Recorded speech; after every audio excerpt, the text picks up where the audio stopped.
Listo, muy buenos días. Espero que estén muy bien. Espero que coloque el micrófono aquí más cerca.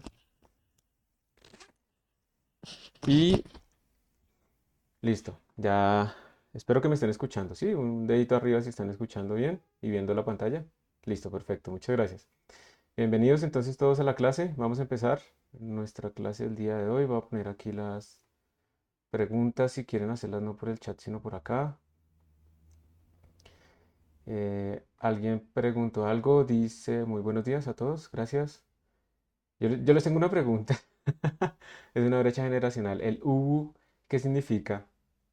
Exactamente, yo lo he buscado, pero no sé exactamente, o sea, sale con varios significados, entonces yo creo que ustedes Pero sí. apenas sé, yo lo utilizo como por darle emoción al mensaje, como alguna, Ah, no sé.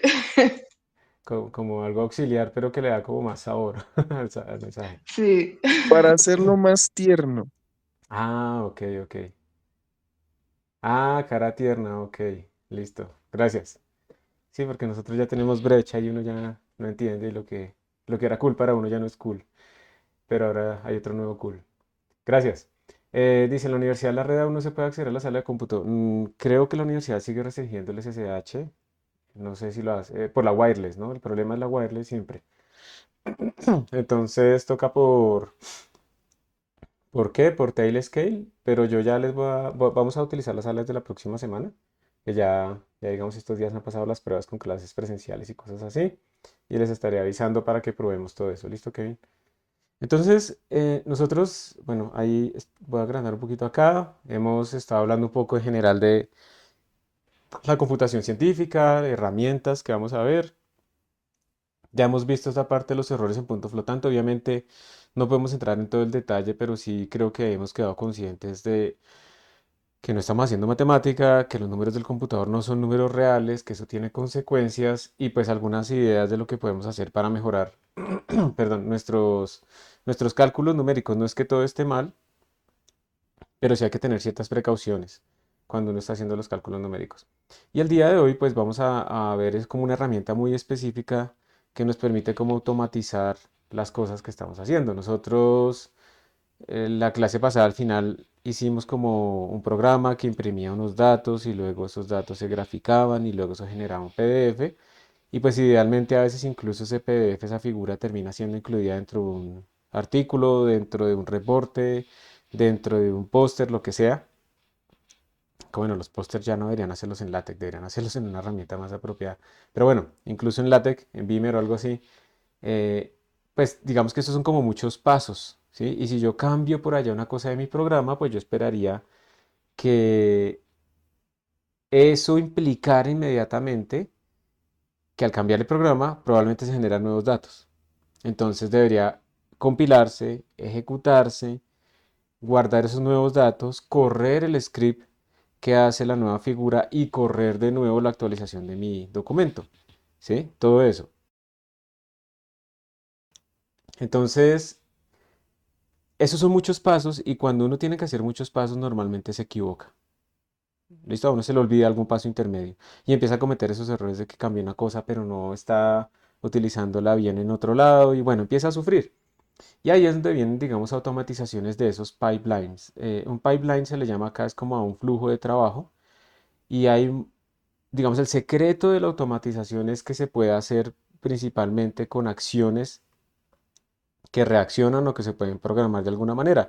Eso no se programa en C++, no necesariamente en Python, sino digamos en algunos lenguajes específicos asociados a eso o con instrucciones que se leen de un archivo de configuración y demás.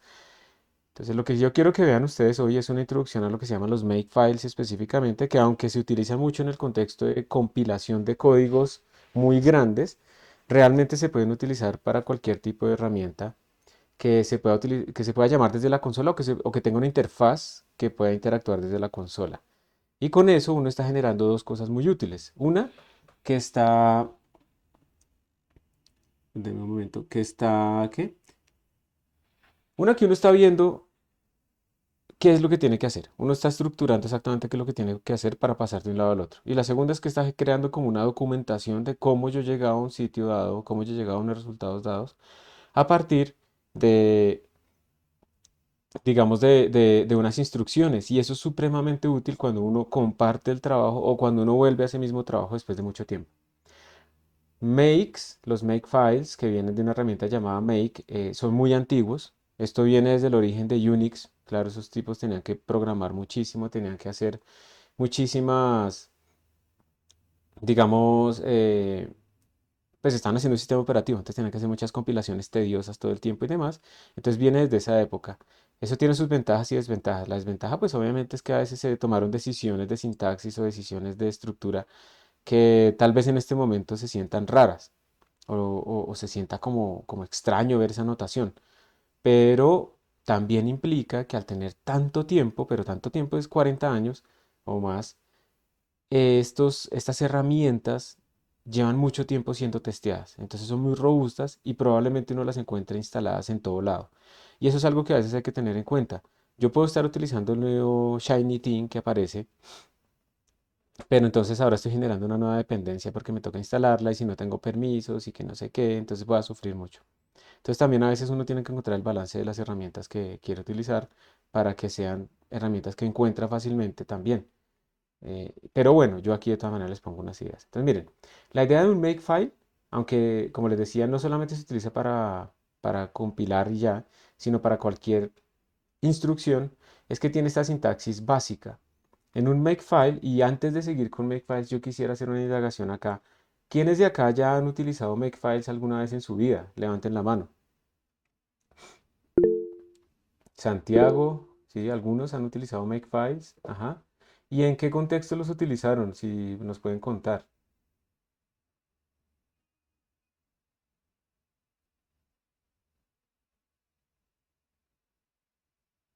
Yo lo usé en el curso de herramientas computacionales.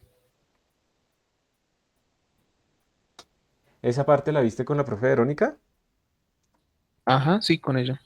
Ah, ok, listo. Entonces ahí aprendiste un poco a ver eso, ¿cierto? ¿Y lo usaste después de verlos ahí?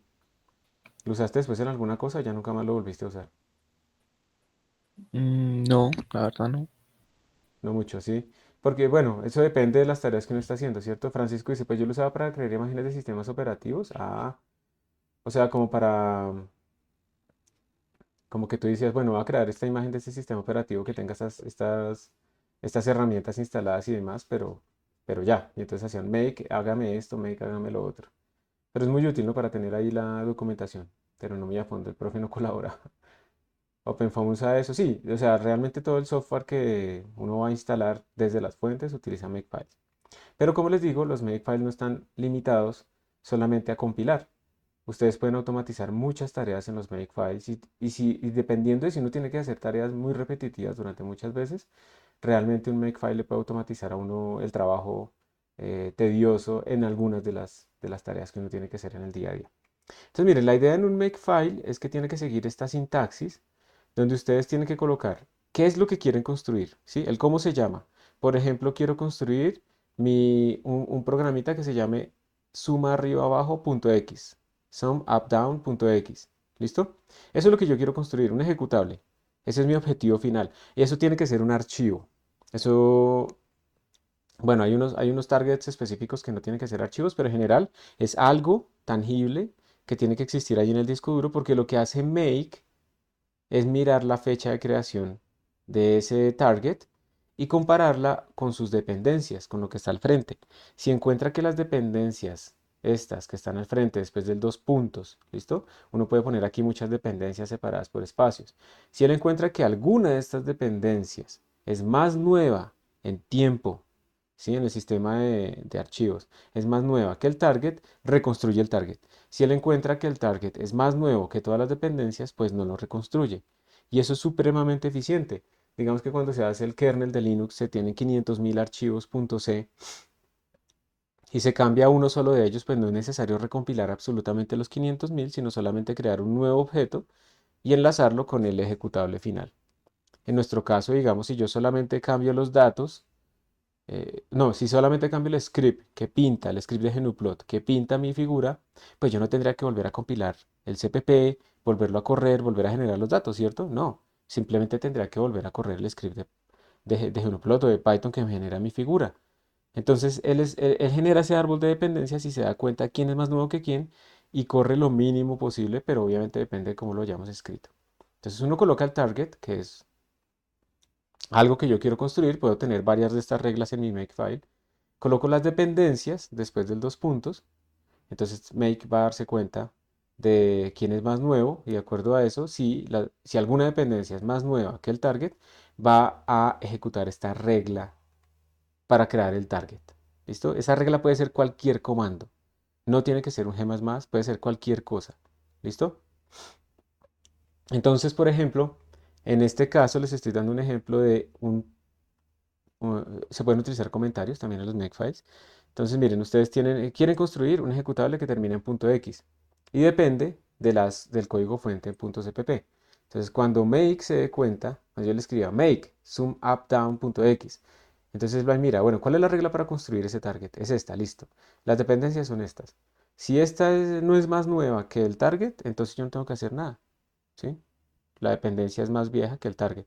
Pero si la dependencia cambió, si es más nueva, cambió quiere decir que es más nueva dentro del sistema de archivos, entonces él va a ejecutarlo. Entonces miren que aquí también es importante que el sistema de archivos tenga la obra bien. ¿Listo? Por si acaso. Entonces, bueno, ¿y qué hace? Él dice, bueno, esta dependencia es más nueva que este target, entonces voy a ejecutar esta regla. Y compila. Y ya. Entonces puede parecer una bobada, ¿sí? Pero cuando ustedes empiezan a tener un montón de banderas de compilación, ustedes quieren además hacer testing, ustedes quieren además, tienen más dependencias y cosas así, empieza a ser supremamente útil tener un makefile o algo que automatice. Entonces esta es la regla básica. Y una cosa importante es que aquí en esta parte, acá, esto es un tab, no son espacios, tiene que ser un tab. Así viene, digamos, desde la especificación de los makefiles. Entonces el editor que uno utilice pues tiene que ser suficientemente útil e inteligente como para hacer esto, ¿sí? Esa es como la clave. Y pues ya. Obviamente si ustedes quieren, como les decía, esto viene de muy atrás, es muy muy viejo, entonces han aparecido nuevas herramientas de automatización del building. Esto es como para crear un programa que incluyen más o menos cosas. Entonces, si ustedes quieren ver este Just, CMake, lo que pasa es que ahora construir software es mucho más complicado. Entonces, a veces yo necesito no solamente construirlo aquí en Linux, sino quiero que me corra en Windows, pero Windows tiene su propia idiosincrasia. Entonces, por ejemplo, CMake es una herramienta mucho más elaborada que trata de hacer makefiles, o sea, CMake genera makefiles dependiendo de la plataforma. Uno también a CMake le puede decir, yo necesito que estén instalados estos paquetes, o sea, lo que voy a hacer no es un G más sencillo, sino que esta librería necesita un montón de paquetes más que estén instalados, por favor verifíquelos. E incluso uno puede tratar de instalarlos utilizando CMake. Xmake es otro que también hace lo mismo, que también busca no solamente dependencias, sino además, o sea, perdón, que no solamente compila y ya, sino que también puede instalar paquetes. Y hay muchos más. Taskfile, está lscons que es de Python, y hay, digamos, paquetes aún más grandes o herramientas más grandes para hacer construcción de software. Pero para lo que nosotros necesitamos, pues necesitamos es algo que simplemente siga como esta regla. Just funcionaría o también Makefiles. Entonces nos vamos a concentrar acá, pero pues ahí les dejo los enlaces por si quieren ver. Just es así, digamos que si yo voy aquí al manual, esto es un archivo de Just. Es muy parecido, observen que uno simplemente le dice como el, ¿el qué? El target, las dependencias y el comando, ¿sí? Pero lo bueno de Just es que además, digamos que por defecto genera como ciertas utilidades como lista los targets. Esto no lo hace el Makefile. Uno tiene que hacer un target específico para que liste los targets disponibles. Y tiene otras ventajas, ¿sí? Otras ventajas extras, que por ejemplo carga unos archivos .env. Eso es cuando uno ya está trabajando como más elaborado en hacer software y quiere parametrizar esa construcción de acuerdo a ciertos entornos que de producción o que development o no sé qué cosas, o testing o lo que sea. Entonces, digamos que tiene sus ventajas y desventajas. Yo lo que creo es que uno debe aprender Make y luego con eso puede empezar a mirar estas otras herramientas de tal manera que puede empezar a comparar apropiadamente cuál es más útil, ¿sí? Si Make es supremamente grande, esto viene de Kitware, que es una compañía que hace software científico también, porque ellos, los de Kitware, Además son creo que los que hacen BTK, que es la base de un montón de visualización médica y cosas así. Entonces esto es brutal, estas son figuras hechas en ParaView. Ellos trabajan con el gobierno de Estados Unidos y la National Science Foundation. Y entonces no empezar ahí, ¿no? Como, ay, no, trabaja con el imperio, que no sé qué. No, ellos tienen un montón de software que se utiliza en el área científica con licencias bastante buenas y incluso contratan a mucha gente, ¿no? Esa es la gran ventaja también que tienen contra nosotros, que allá hay laboratorios nacionales de investigación y de ahí es que salen un montón de herramientas y también de avances científicos que permiten pues que siempre vayan adelante, porque si uno se queda solamente resolviendo problemas a los 7 meses, pues nunca va a ser progreso tecnológico, sino que está resolviendo incendios. Y esa es una de las grandes diferencias entre el primer mundo y nosotros. Y XMake, por ejemplo, está basado en otro tipo de lenguaje que se llama Lua y no es tan difícil. Y a mí una cosa que me gustó cuando lo estaba mirando, preparando, yo siempre, digamos que yo trato de decir, no, ya preparé estas clases, ya no tengo que volverlas a mirar, pero realmente siempre las miro para tratar de modernizarlas. Entonces, cuando estaba mirando esto para este semestre, para preparar esta clase, pues me di cuenta que aunque la sintaxis es un poquito diferente, porque miren que uno coloca explícitamente quién es el target y luego separado pues por indentado coloca de qué depende, dónde saca las fuentes y demás. Tiene una cosa chévere y es que además puede instalar paquetes también, pero con unas herramientas, digamos, muy independientes de la plataforma. Entonces, bueno, tiene sus ventajas y desventajas, pero para lo que nosotros vamos a hacer, pues no lo necesitamos. Pero ahí les dejo los enlaces por si tienen curiosidad de conocer más. ¿Listo? Si quieren saber más de Make específicamente, hay muchísimas, digamos, utilidades para hacer eso. Hay algunos que a mí me gustan mucho como este, que es el Minimal Make, que explica rápidamente lo más básico de Make y uno rápidamente puede tener una plantilla. Obviamente ustedes también pueden utilizar herramientas como ChatGPT, Gemini, Find. Ahora Find está utilizando modelos súper grandes y genera código bastante bueno. Pues para hacer los makefiles como para arrancar, ¿no? Cuando están perdidos. Entonces, pues ya, arranquemos. Nosotros la clase pasada habíamos hecho como un programa y ese programa generaba unos datos y esos datos se leían a partir de un script de Genoplot y eso generaba una figura, ¿sí? Yo no me acuerdo cuál fue el que hicimos. ¿Ustedes recuerdan? Yo voy a ir abriendo aquí el repositorio y el code space.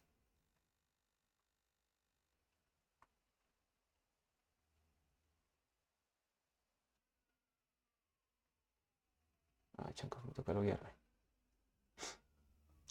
¿Ustedes recuerdan la clase pasada qué fue lo que hicimos? El programa al final, que era lo que estábamos pintando, yo no me acuerdo. El, el- la sumatoria esa que era acá sobre 10 menos la suma desde 1 hasta Ah, acá de 0.1. listo, perfecto. ¿Quieren que partamos de ese o utilizamos el de las sumas hacia arriba y hacia abajo? Que era lo que hacía parte de la tarea. ¿Qué quieren?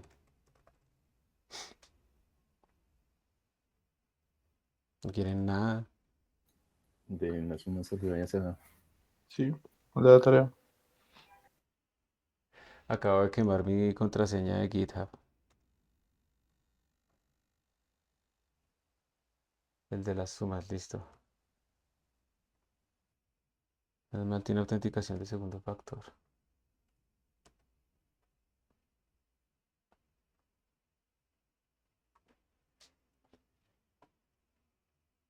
Ay, déjeme un momentico mientras me logueo.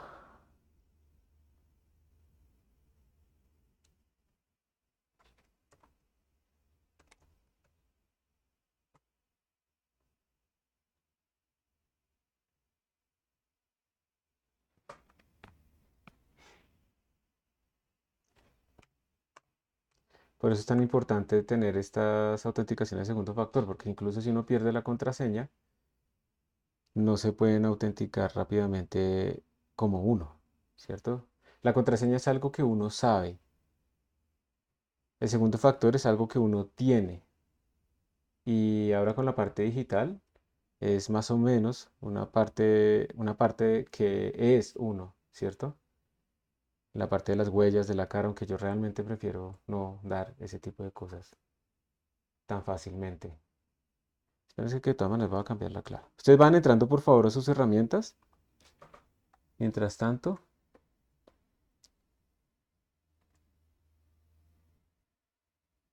¿y dónde será que se cambia esto? Your profile, tal vez.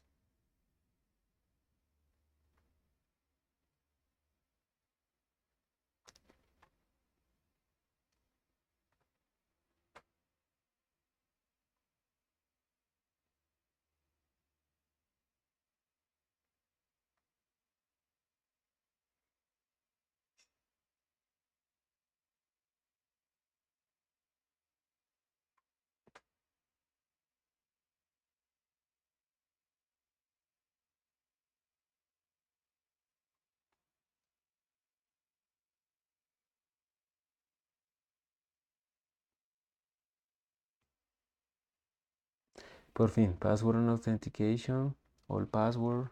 A ver.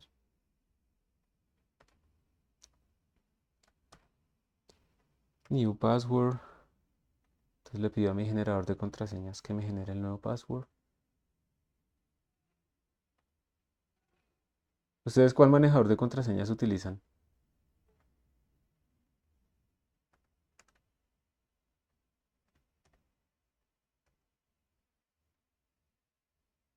Profe, yo tengo uno que se llama One Password.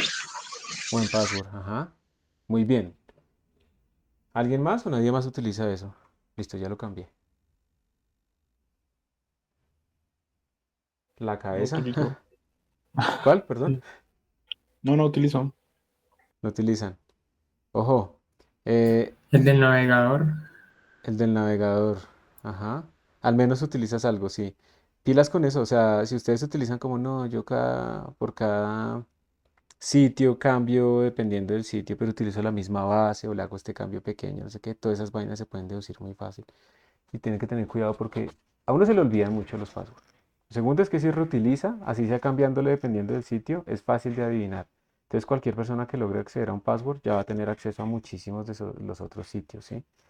Y si ustedes se ponen a hacer una cuenta, en este momento ustedes tienen login en muchísimos sitios. Seguramente deben tener login por lo menos en unos 50 sitios y no se han dado cuenta. Solamente hasta que uno empieza como a ponerlos en una tabla se da cuenta de eso. Utilicen manejadores de password, que usted no tiene por qué estarse acordando de todo eso. OnePassword, LastPass. Bueno, yo recomiendo Bitwarden o recomiendo KeePass, ¿sí? Pero lo que sea, o sea, lo importante en este momento es empezar a utilizar. Bueno, listo. Entonces, ahora sí, ya cambié la contraseña y podemos continuar. Qué pena por la demora. Siempre me preguntan que si a mí me patrocina Bitwarden. No sé por qué, o sea, como si uno no pudiera como recomendar algo. Yo lo recomiendo es porque es open source, porque lo recomiendan un montón de personas del área de seguridad y entonces le han hecho auditorías y les ha funcionado bien y porque es fácil. O sea, yo utilizo KeePass, pero yo lo sincronizo, él no tiene sincronización, digamos, él es offline first. Entonces, uno mismo se tiene que encargar de sincronizar su archivo. Entonces, yo lo sincronizo con SyncTink al celular o lo sincronizo con Google Drive o algo así, pero yo tengo que establecer la infraestructura de sincronización. Bitwarden sí tiene un servidor web en donde guardan las bases de datos encriptadas, entonces para las personas es muy sencillo tener sincronizada su base de datos en el celular, en la tablet, en el computador, ¿sí? En el navegador y demás. Entonces, por eso lo recomiendo, pero no es, o sea, cuando uno recomienda no es porque tenga un interés económico. Si yo les pasara un link sponsored donde a mí me dieran algo, ahí sí, pero yo no les estoy pasando nada, ¿listo? Les estoy diciendo por mi experiencia qué es lo que me parece que más se usa. Uno puede hacer grupos, entonces yo puedo hacer un grupo para la familia y comparto solo con la familia una parte. Puedo hacer un grupo, ustedes pueden hacer un grupo con, no sé, con la pareja y comparten solo ciertas cosas porque tienen una cuenta común de algo y cuando terminan con el guache, entonces simplemente borran el grupo y se acabó, ¿sí? Y ya no comparten más y pues obviamente cierran la cuenta o lo que sea, cosas así, ¿listo? Bitwarden es gratis. Creo que tiene una parte premium si uno quiere como hacer algo de enterprise, como para una empresa, porque en las empresas también hay que compartir, digamos, por grupos de desarrollo y cosas así. Pero es gratis, entonces es fácil, es gratis, se pueden hacer grupos, se sincroniza en web, funciona en todas las plataformas, entonces es por eso que se los recomiendo.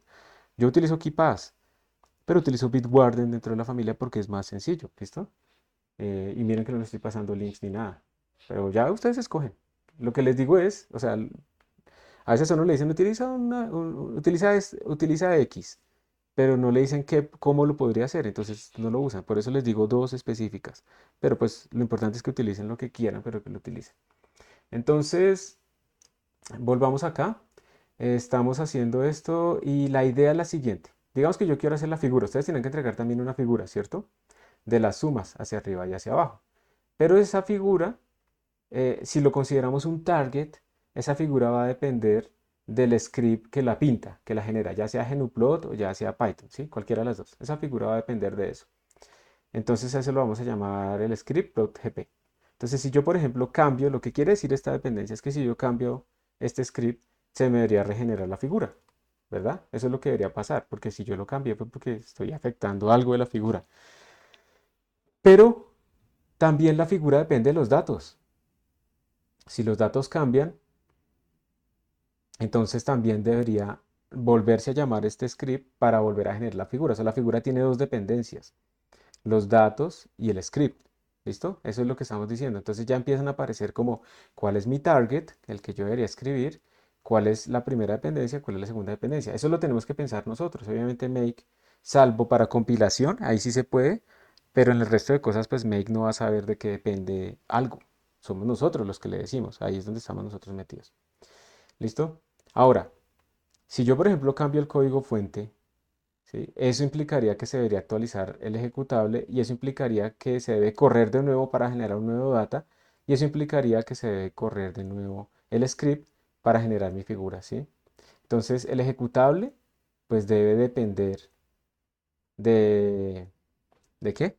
Debe depender de esto, ¿cierto? Debe depender del CPP. Y entonces uno también puede crear otro nuevo target que haga eso. Y de alguna manera tenemos que crear una dependencia entre data.txt y también el código fuente, porque si yo cambio el código fuente, seguramente cambiaron mis datos finales, deberían cambiar.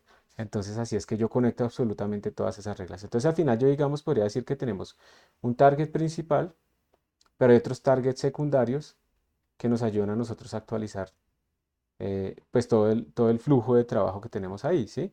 Entonces, inicialmente, la compilación, solamente quiero automatizar la compilación, yo solamente tendría que escribir esto que está acá, ¿cierto? La suma hacia arriba hacia abajo punto X, el ejecutable, por eso le pongo el punto, depende de la suma arriba hacia abajo punto CPP, y simplemente está la regla con la que yo podría hacer que se ejecute. Pero después, teniendo en cuenta lo que acabamos de decir, tengo otra regla y es que los datos dependen de si cambió mi ejecutable. Y la forma de crear los datos a partir del ejecutable, pues es lo que uno escribe en consola, esto. Uno ejecuta el ejecutable y en este caso estamos redireccionando la salida estándar a los datos. ¿Sí ven? Entonces, target, dependencia, regla. ¿Bien? Y finalmente el otro target que necesitamos nosotros, pues sería el de la figura, ¿sí o no? Entonces, ¿la figura de qué depende? Depende del script de GNUplot y depende de los datos.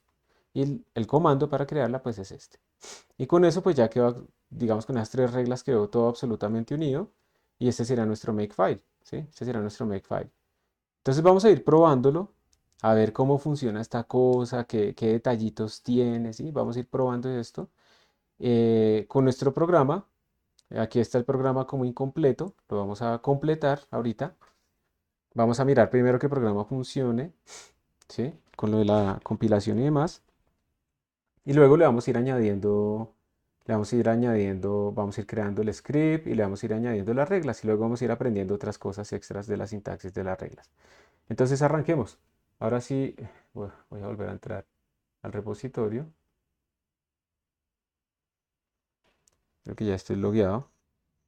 Y ustedes también vayan por favor entrando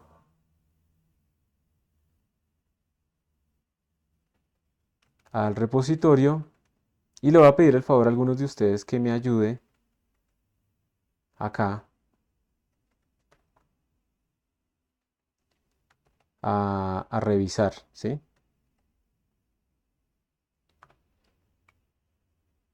A revisar y hacer el código. Me van a ayudar ustedes también.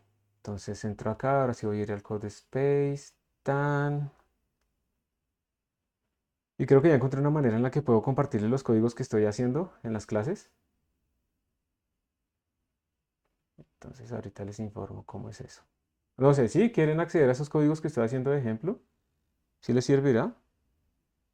Listo. Entonces ahorita les digo cómo es.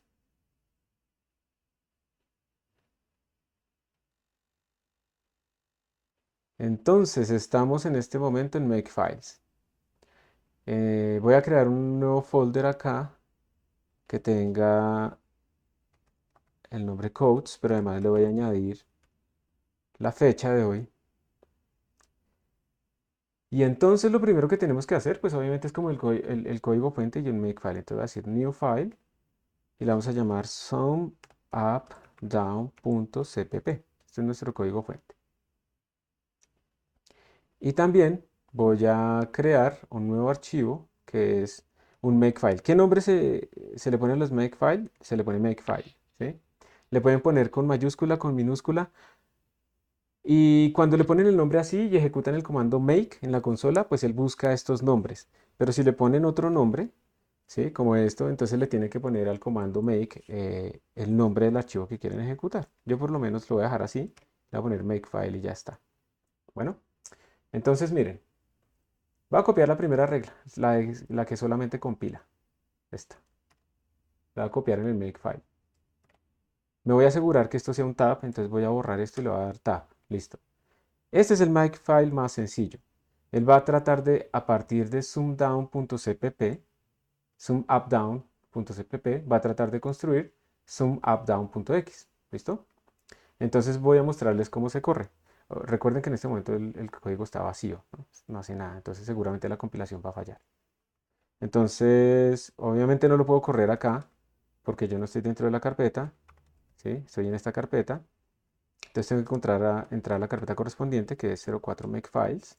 Hago ls, y ahí está el de los códigos, cd codes. Hago ls, y ahí estoy. ¿Sí? Entonces tengo makefile, y tengo sum up, down.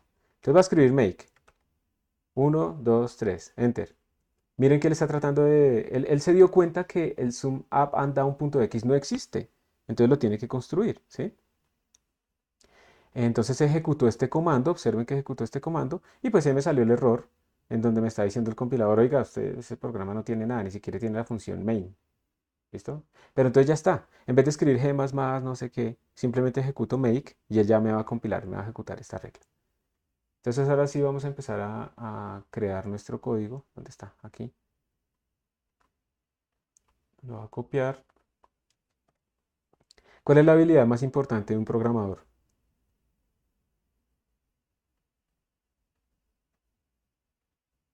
O de una persona que trabaja con, sí, en programación científica o lo que sea.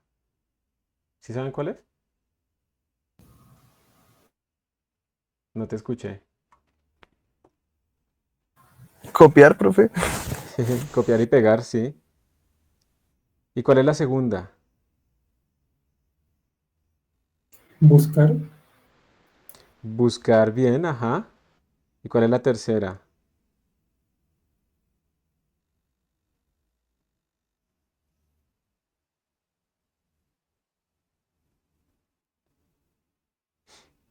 Saber reiniciar las cosas, ¿no? Si entra en algún lado, saber salir. Listo, entonces miren. Y hay otra que es saber programar, obviamente. Modularmente, con buenas prácticas, etcétera. Entonces aquí está como para floats, podemos parametrizar eso, pero por ahora lo vamos a dejar así. Miren, aquí hay un error, ¿no? Yo le pongo aquí float y aquí le pongo double, eso no tiene sentido. Entonces vamos a poner float. Y esto pasa porque no parametricé en un solo lado pues este tipo de datos. Pero bueno, float, float, float, no sé qué. Entonces me toca implementar estas dos funciones. Allá arriba tenemos la declaración, la firma de las funciones y aquí tenemos la implementación.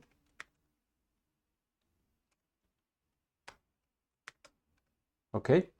Y aquí digamos que ya está hecho en la función main pues todo lo demás. La precisión, le pongo solamente 6, notación científica. Le estoy diciendo además que vamos desde 1 hasta 10.000 términos. Vamos a ver si eso es demasiado, yo creo que sí. Estamos haciendo las dos sumas y luego lo que estoy haciendo es imprimir la iteración en la que voy, que es el número de términos, la suma 1, la suma 2 Y luego estoy imprimiendo la diferencia absoluta entre ellas dos. Aquí estoy asumiendo, por ejemplo, que este sum 2 es, ¿qué? No es cero, ¿no? Por ejemplo, y que es positivo también. Entonces, bueno, hay unas suposiciones ahí que debemos tener en cuenta. Entonces, pues vamos a hacer esto. Ayúdenme ustedes. Vamos a hacer esta primera base, la voy a hacer yo. ¿Cómo podría yo hacer esto? La suma arriba, a ver, recuérdenme porque es que yo la verdad no me acuerdo. Entonces pongo aquí float result igual, siempre que tenemos una suma empieza en 0.0. Entonces tengo que hacer un for k igual a 1, pero obviamente le tengo que decir el tipo de datos. Mientras k sea menor, uy, me salí. Mientras k sea menor que n terms, menor o igual, ¿no? Porque así es la sumatoria. Y k más más. Listo. Se me fue aquí un corchete. Y entonces aquí lo que yo tengo que hacer es estar a la suma hacia arriba. Sí, ahí está bien. Y entonces simplemente escribo result más igual a 1 sobre k. ¿Era? ¿Eso era lo que se sumaba o qué era lo que se sumaba? No me acuerdo. 1.0. ¿Se sumaba 1.0 así? Eh, 1.0 sobre K. Para 1.0 volverlo sobre k. división flotante. Ah, muy bien. Ah, no me dejaste ponerle la trampa. Muy bien. Si yo pongo esto, si yo pongo esto, la suma siempre me va a dar 1, ¿cierto? ¿Por qué? Porque en el primer término me da 1 sobre 1, eso da 1. Y en el segundo término me da 1 sobre 2, pero como estos son enteros, tanto k como el 1 son enteros, 1 sobre 2 me da 0.5, pero los enteros se truncan, no los aproxima, los trunca, les quita la parte decimal, entonces daría 0. Cuando k vale 3 da 0, cuando k vale 4 da 0, y bueno, si todo eso da 0, pues uno se saca a 0, ¿cierto? Porque lo hizo mal. Esto es importante, esto no es una arbitrariedad, no es que, ay, es que Python ahora sí lo hace bien, es que esto viene del manejo de memoria cuando uno representa una matriz bidimensional en una sola dimensión. Esta división entera es importante. Por eso Python la conservó con doble slash. No sé si sabían eso. Entonces, esto es importante convertirlo en flotante porque la otra confusión que a veces surge en esta programación es que como se dijo que result era un float, entonces pues lo de adelante, lo del de la derecha es float y eso es falso. ¿Sí? Esto es un entero temporal y luego el resultado de esa operación se le asigna a lo que está a la izquierda. Entonces por eso tenemos que volverlo así. Y esta man pues ya terminó de sumar y le retornamos result. ¿Listo? Entonces la suma hacia arriba es esto y la suma hacia abajo es la misma vaina. Solo que aquí empieza en n terms y esto cambia a que mientras esto sea mayor o igual que 1, adelante, menos menos. pero fue una pregunta, ¿qué tan necesario es que al final del código de return 0? Porque a veces me corre el código normal sin esa línea. Este de acá. Sí, es return 0. Lo que pasa es que cuando tú programas ya y quieres utilizar esta herramienta en varios contextos y quieres ver el resultado del error, si ocurrió un error o no, esto lo está retornando la función main al sistema operativo. Entonces indica, digamos, es una convención vieja que indica que no hubo problemas. Cuando tú ejecutas algo en la consola y miras el estatus de ese comando, cero significa que hubo cero errores. Por ejemplo, miren, aquí este make encontró un error, ¿cierto? Y yo le voy a preguntar, hay una variable especial en la consola que este es el símbolo de pregunta, como pueden ver acá. Y cuando yo utilizo el símbolo de peso, le estoy preguntando el valor de esa variable especial.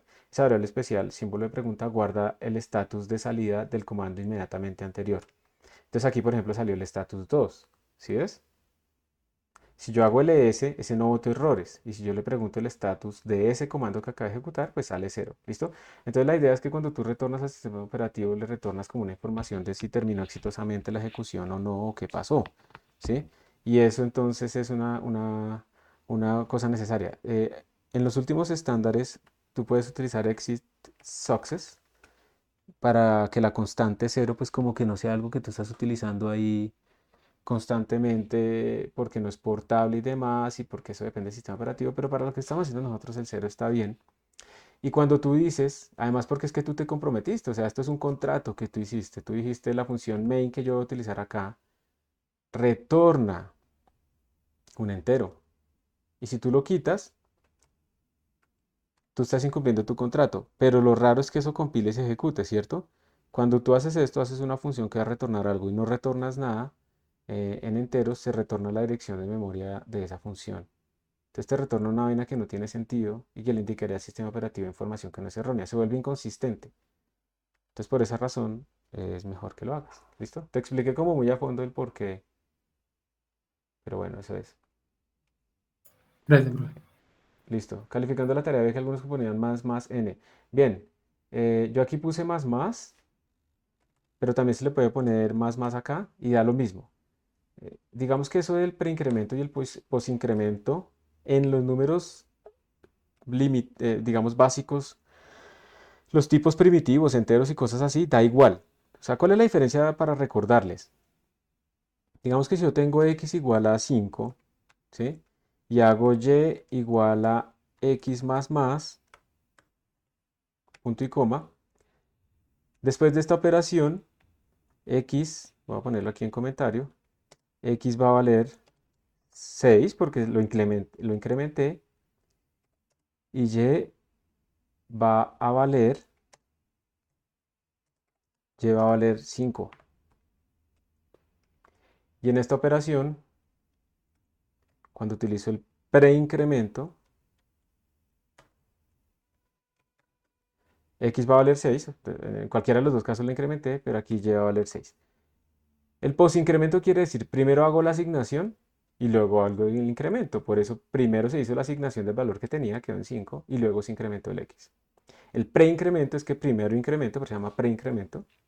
Primero incremento y luego hago la asignación. Por eso quedó en 6. Ahora bien, eso solamente se nota cuando uno está haciendo asignaciones. ¿Listo? Entonces acá, como nosotros no estamos en estos for, nosotros no estamos asignando el valor de k a nadie más. Digamos que el punto y coma implícito está ahí mismo.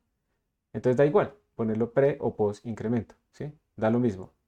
Eso solamente tiene un efecto, o sea, esto ya viene como por allá de la memoria hace muchos años. Eso solamente tiene un efecto importante es cuando ustedes crean nuevos tipos de datos con clases. El operador de post incremento puede ser más lento que el de preincremento porque el de preincremento puede utilizar referencias a sí mismo y el otro tiene que crear copias temporales. Yo creo que en este momento los compiladores ya resuelven esa vaina sin problema.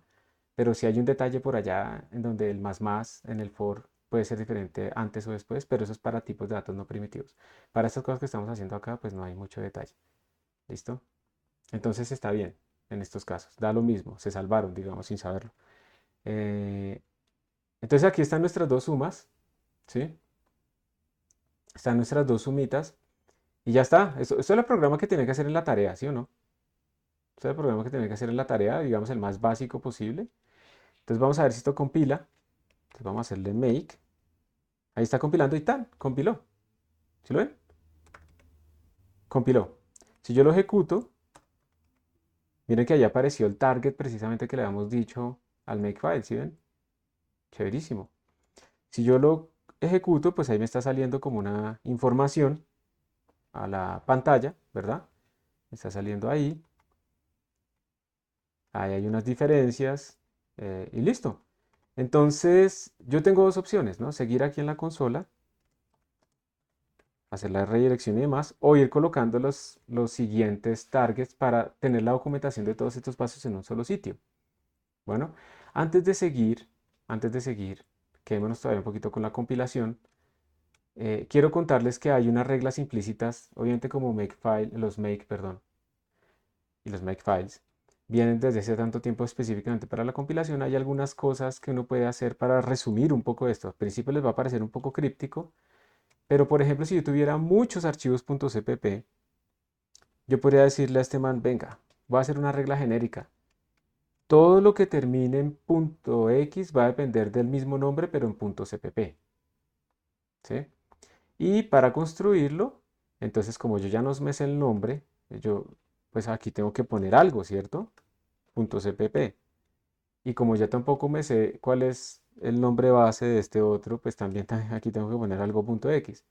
Entonces aquí aparecen algo que se llaman las reglas, digamos las variables implícitas del makefile. Entonces, aquí ¿qué va? Aquí va la dependencia. En estos casos la primera dependencia. Entonces la primera dependencia se pone así. Esta es la primera dependencia, valor de la primera dependencia, ¿listo?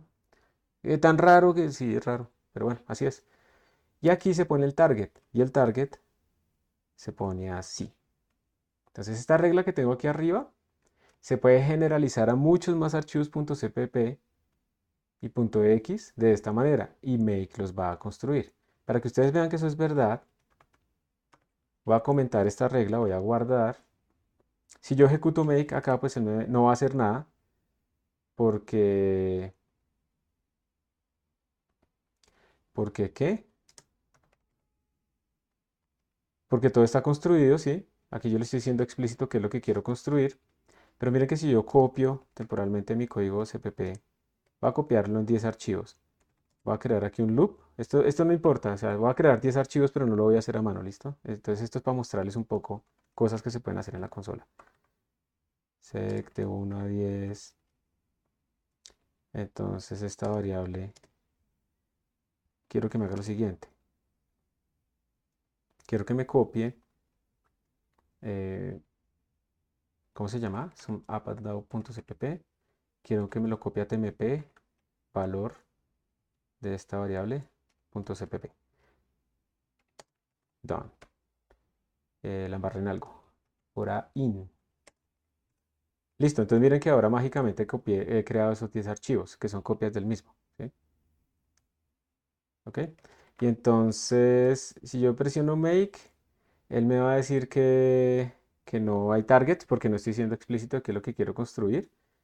Pero entonces yo le puedo poner aquí, quiero que me construya tmp1.x. Y él ya entiende. Pero miren que yo nunca le puse aquí tmp. Él entendió que lo que terminaba en cpp generaba un punto x. Quiero que me construya tmp2.x. Él ya entiende. Entonces se volvió como una regla implícita, ¿cierto? Entonces estas son muy útiles para resumir cuando uno tiene muchos más archivos para procesar. Y ahora voy a borrar todos esos archivos tmp*.cpp. Tengan mucho cuidado con el RM. Pueden borrar todos sus archivos de tesis y demás. Y ya está. Entonces, bueno, esto era que quería mostrarles. Eso se puede hacer con todos los tipos de archivos, obviamente. Lo dejo acá guardado para referencia. Y ustedes pueden tener muchos targets y normalmente si no ponen nada, el primer target que se va a ejecutar es este. Si ustedes tienen más targets, pues esos no se van a ejecutar. Entonces vamos a escribir el segundo target, que es ¿cuál? Para generar los datos, ¿no? Data punto no sé qué. Espérense, ese estaba acá. Data no sé qué. Entonces vamos a hacer ese segundo target. Lo voy a poner aquí. Entonces aquí yo le estoy diciendo, oiga, si cambia el ejecutable, y eso fue porque cambió el código fuente, si cambia el ejecutable, por favor vuélvame a crear los datos con esta regla. ¿Listo? Entonces miren, si yo le escribo make,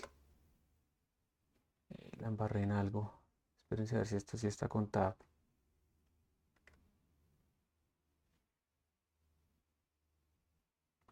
Si yo le escribo make, él me dice que sum up down ya está construido, ¿sí? ¿Y por qué? Él solamente ejecuta el primer target. Entonces yo tengo que hacer dos cosas. Ser explícito, oiga, yo quiero que me construya este, entonces efectivamente lo hizo porque no existía y si lo vuelvo a hacer pues ya me dice que está actualizado. O la otra es que puedo crear un targetcito que vamos a llamarlo all, que va a ser lo último que yo quiero que me haga. En este caso, lo último que yo he implementado es data.txt. Miren que no importa el orden, no importa si está de primero o segundo, lo que importa es el primer target que yo pongo acá. Y entonces aquí yo le estoy diciendo, cuando yo escriba make solito, yo lo que quiero que usted mire es el data.txt. Entonces, observen que él me está diciendo que no, data ya está actualizado, no hay nada que hacer para all. Entonces vamos a hacer una cosa, miren, voy a borrar data.txt y voy a volver a correr make. Entonces él lo volvió a crear. Y le vuelvo a correr make y él dice que ya todo está actualizado. Entonces que no lo tiene que volver a hacer. ¿Qué más puedo hacer? Voy a hacerle un cambio a mi código. Le voy a cambiar la fecha. Entonces simplemente le pongo un espacio, lo borro y lo guardo. Y ya con eso cambié la fecha de creación. Miren la fecha de creación. Observen que el ejecutable dice que fue creado hoy a las 7:49. Y observen que el CPP aparece que fue creado a las 5:55. Entonces make se va a dar cuenta que este código fuente es más nuevo que este ejecutable. Entonces va a crear el nuevo ejecutable. Pero también se va a dar cuenta que este ejecutable ahora es más nuevo que este data.txt. Entonces también va a correr la regla para actualizar absolutamente todo. Ahí va, miren. Solo escribo make y él hizo todo. Dependiendo de lo que cambió. ¿Listo? Entonces esto va poco a poco automatizándonos todo el proceso. Y ahora ustedes van a hacer la última parte, que es la regla. Pues ahí está, ¿no? Es como copiar y pegar. La regla para crear la figura. Entonces van a tener que crear este script, que es el script de Gnuplot, ¿sí? Van a tener que crear este script y van a tener que completar pues el makefile añadiéndole la regla de la figura y con eso van a poder crear la figura rápidamente. Entonces para eso lo que primero que voy a hacer es que les voy a compartir este code space por este momento para que tengan como el código. ¿Dónde escribes? Aquí. Por ahora se los voy a compartir solamente read only.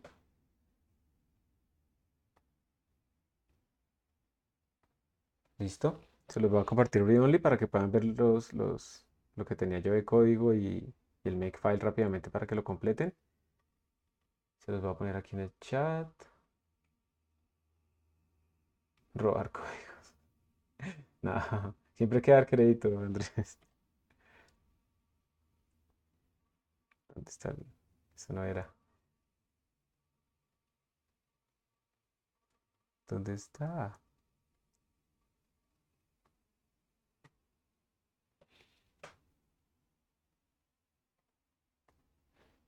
Ya lo copió, listo. Ahí está, para que le den clic y puedan entrar a esos códigos. Y entonces, ¿qué es lo que tienen que hacer en este momento? ¿Mm? ¿Cuál es la tarea en este momento? La tarea, la tarea es crear, que es básicamente copiar. Tienen que loguearse para que se sepa quién es. Están todos anónimos. Bueno, vamos a aceptar por ahora, pero tengan cuidado, no vayan a borrar absolutamente nada. Crear, la tarea es crear o copiar básicamente el script de Gnuplot. Completar,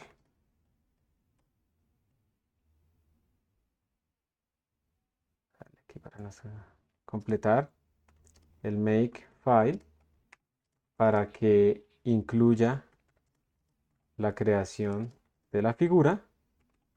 ¿Listo? Y con eso crear la figura. ¿Qué entregan? Foto del makefile y de la figura. ¿Sí? Y en la entrega que va a ser por Google Classroom, también colocan en el comentario, colocan el nombre de los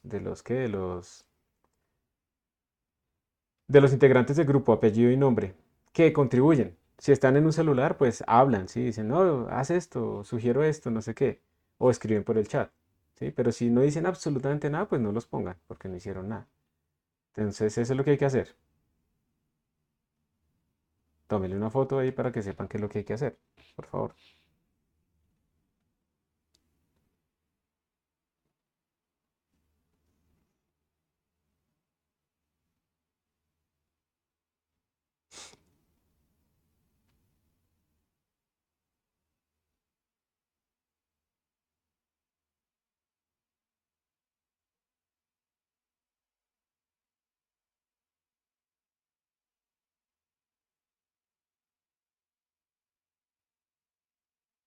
¿Listo?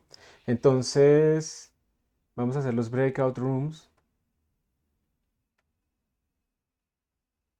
Aquí hay otra pregunta. Ah, esa ya estaba. Vamos a poner un answer.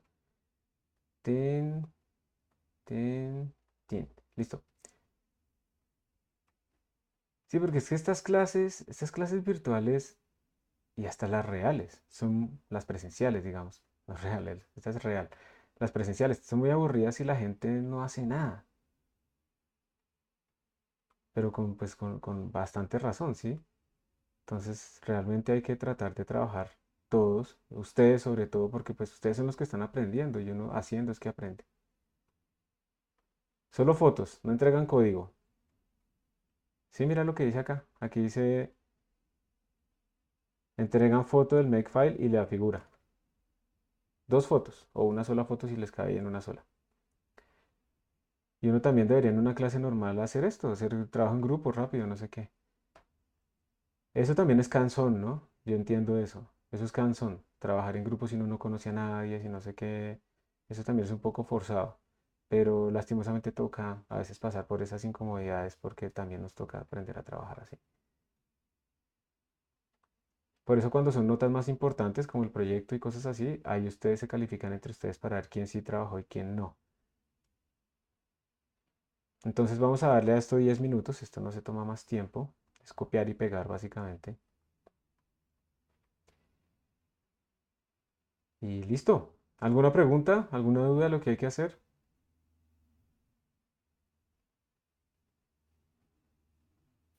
No. Listos. Entonces, ya saben que esto se los lleva para allá y los vuelve a traer. Y estén pendientes del Google Classroom que ya les voy a poner ahí la tarea. Acepten por favor la invitación que les está apareciendo en este momento en sus pantallas.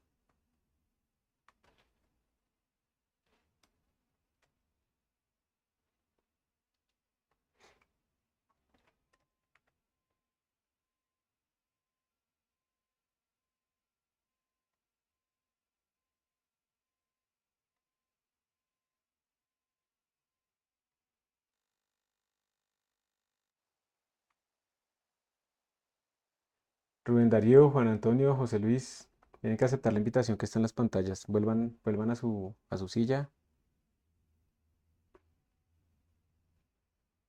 Rubén Darío Rubiano, José Luis Pulido, acepten la invitación.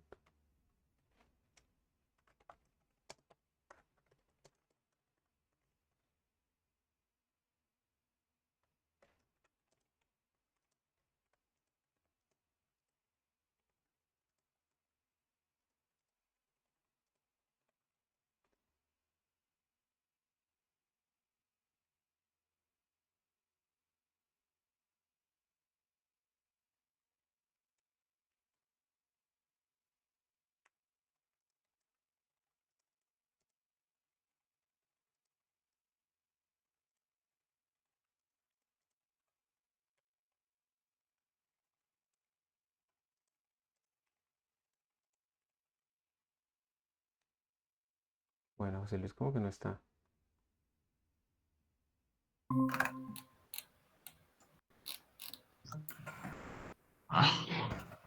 Tengo Chicos, que buenos copiarle días. esto, ¿no? Chicos, ustedes van a quedar grabados, ¿oyeron? Para que sepan. Listo. Vale, pero no me deja copiar. Eh,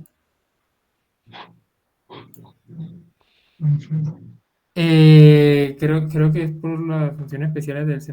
Ahí cuando te da el control V te sale como una no, es que le estoy ventana y copiando el editor. No es. No es a la jugar comandos. por eso, ahí le sale una ventana y no le No me carga. dice, no me dice que entre diferentes pantallas no se puede leer. Ah, ¿Alguien tiene otro abierto? voy a hacer el otro. Ya miro, Juan. Pero venga, si yo hago el code space a partir del repositorio del profesor, ¿eso es público? No. Ah, bueno. Vayan copiando los apellidos y nombres de ustedes en el chat para que la persona que entregue no esté sufriendo después con eso.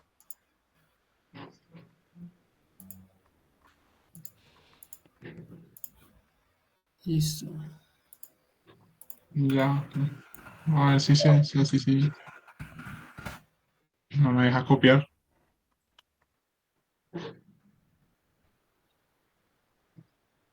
Ay, qué raro, bueno. Tienes que trabajar en No, no tu me deja. propio entorno, ¿no? No puedes hacerlo en el mío. Sí, no, es que ese Vale, es el mío. listo. Ese es el del el otro. Está habilitado. ¿Alguien más tiene computador? Se puede Ya, mirar ya, esto. ya, ya, ya abrí el Code Space Bank. Si quieres, déjame compartir pantalla. Pues que no me dejó. Tranquilo. Pero espera a ver si mi video me deja. ¿Cómo? Espere, miro. Es que se copió una cosa que no tiene.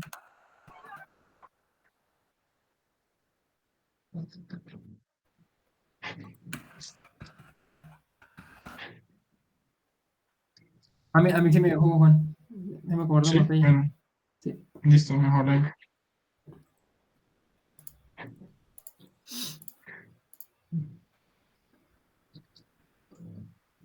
Sí, es mi pantalla. Sí, sí, sí. Ajá. Bueno.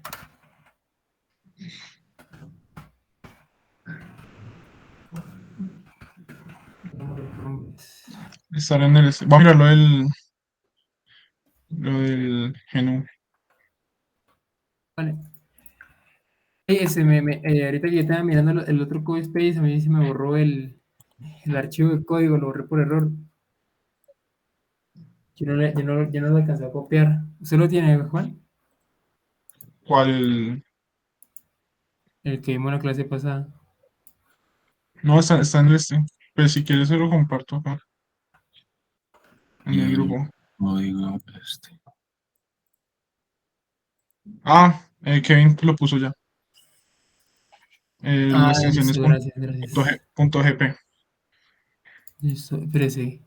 ¿Quién falta? Nelson, Juan, Diego Rojas, Eh, David Arroyo, Voy a mirar Kevin, el makefile. Entonces, Kevin. Creo que el código del Makefile sería ese. Con el arriba. Y ya. Nelson ya está, sí. Kevin ya está, Juan Diego Rojas, ¿cómo, Martín, David Arroyo López. Ya están todos. cómo guardo esos archivos? Zoom up, down.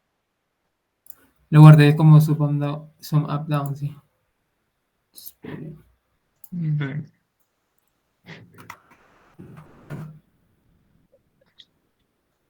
Ahí. Sí, ya está, ¿no? ¿Y cómo guardar el archivo del otro? ¿Cómo, Juan? El de GNU. ¿Cómo lo voy a guardar? No sé. Ah, ¿Cómo quiere que lo guarde? no. Lo Ah, ya, guardar lo como. colocaron. Juan Diego lo puso como Se puede colocar script genérico, script.gpp. .gp. Ah, listo.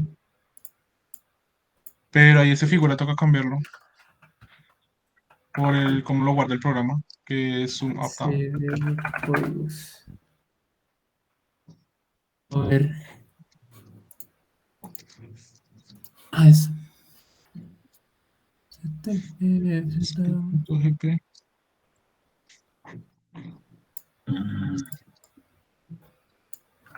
Pero toca modificar el código para que haga un TXT. No, no, no. Ahí ya No, está no, no. en el makefile. Con ese código del Makefile ya quedaría. Pero No, o toca, sea, toca pero, cambiarlo. o sea, me refiero que copie data TXT. Y aquí tenemos Ajá. out. No, no, no, por eso. Eso ya está eso lo pone en comando. Ya eso ya está, Eliezer, no se preocupe. El Makefile se lo hace. Para eso es el Makefile, Solo. precisamente.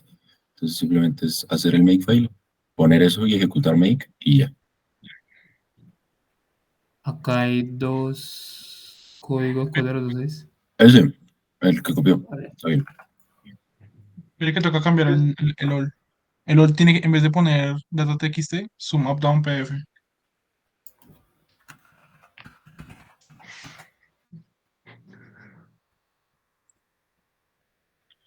Y en teoría ya. Listo. Ya está Make, todo, ¿no?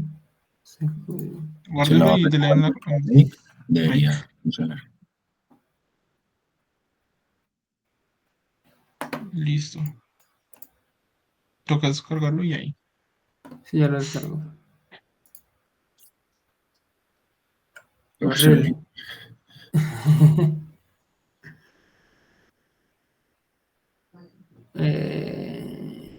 a ver, Pues eso sería, cambiamos. ¿no? Pues. Yo creo que se le puede Pues sí, cambiar pero toca ponerlo más bonito. Luego, Pero, o sea, tamaño. no termino de entender por qué lo hace el TXT, cómo lo hizo. Él lo porque crea. ahí si él lo crea. Ahí O le está sea, pero, diciendo, o sea, me refiero acá, pues lo que yo hacía era poner acá lo del archivo open, tal cosa, luego sí, close, y acá poner archivo. Por aquí está ajá. imprimiendo en la consola, ¿cómo sacar el TXT? Es que ahí en el make, cuando usted le coloca una barra de comandos como dice mayor que, lo que hace es que va a meter todo lo que escribe en consola en el archivo TXT, lo que está diciendo. Ah, ya. Ah, bueno. Foto Entonces del falta Makefile y mirar la eso. figura obtenida.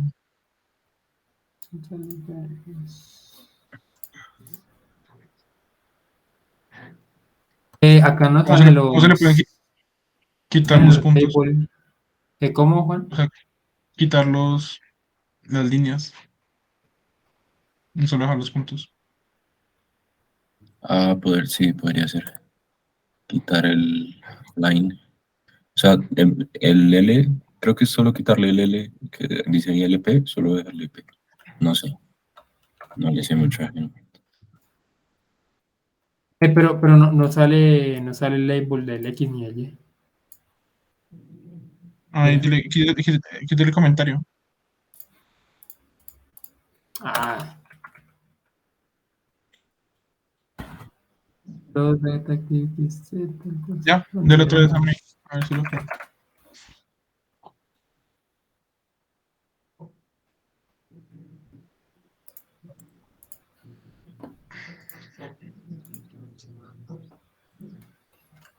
No, Sí, ahí lo actualizó, le cambió los labels y ya. Y quitó los puntos, la línea.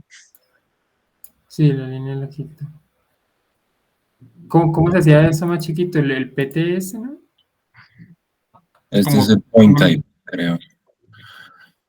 O sea, el tipo, creo que solo va a cambiar el tipo, pero no Ah, sé. el tipo, sí. Pero la escala no me acuerdo cómo era que se cambiaba. Con LW, creo que era. O... No, ese es line white. Ah, pero ese es line white, sí. Eh, a ver, ¿cómo dice? Chicos, recuerden que, digamos, Eh, eso ya es para el final. Traten de enviar de una vez lo que tienen porque se van a quedar sin tiempo. Envíenlo. sí. Yo de hecho ya aumenté el tiempo. Envíen lo que tienen porque no se les pidió cómo mejorar la gráfica y no sé qué, sino Ah, se les pidió algo muy listo. específico del Makefile y del script y ya. Y luego ¿Es si en Classroom? alcanzan lo mejoran. En Classroom, sí. Es foto del Makefile y el PDF. Entonces solo con recorte. Sí, ya lo recuerdo. Queer Photo.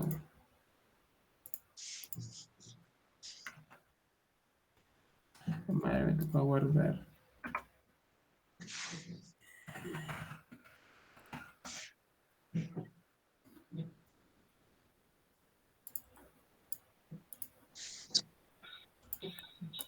¿Y cuál dice el código del qué? Del Makefile.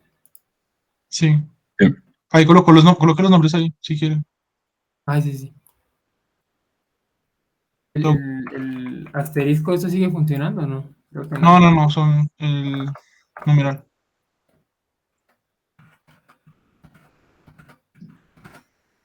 Y el script ese. No, no, no, solo el Makefile. Ah, bueno. sí, le bajé eso. Igual, tiene que poner esos nombres en el comentario también de la entrega. Vale, te lo coloco. Cópielos ahí.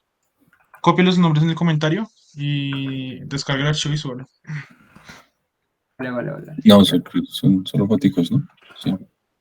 Sí, Sí, son, pues son- lo estoy haciendo como PNG, no como PDF. sí, no importa.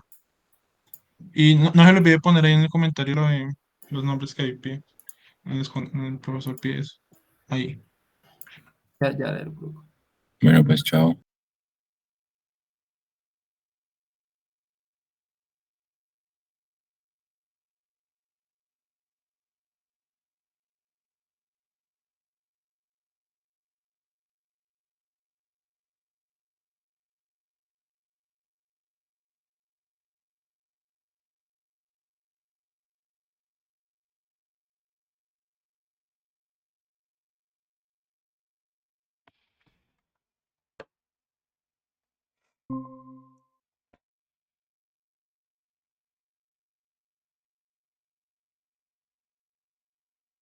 ¿Listo? ¿Me escuchan? Sí, señor. Sí, profe, sí se le Listo. escucha. Gracias. Yo les extendí un poquito el tiempo para esto. Ahora lo voy a hacer yo para que podamos comparar.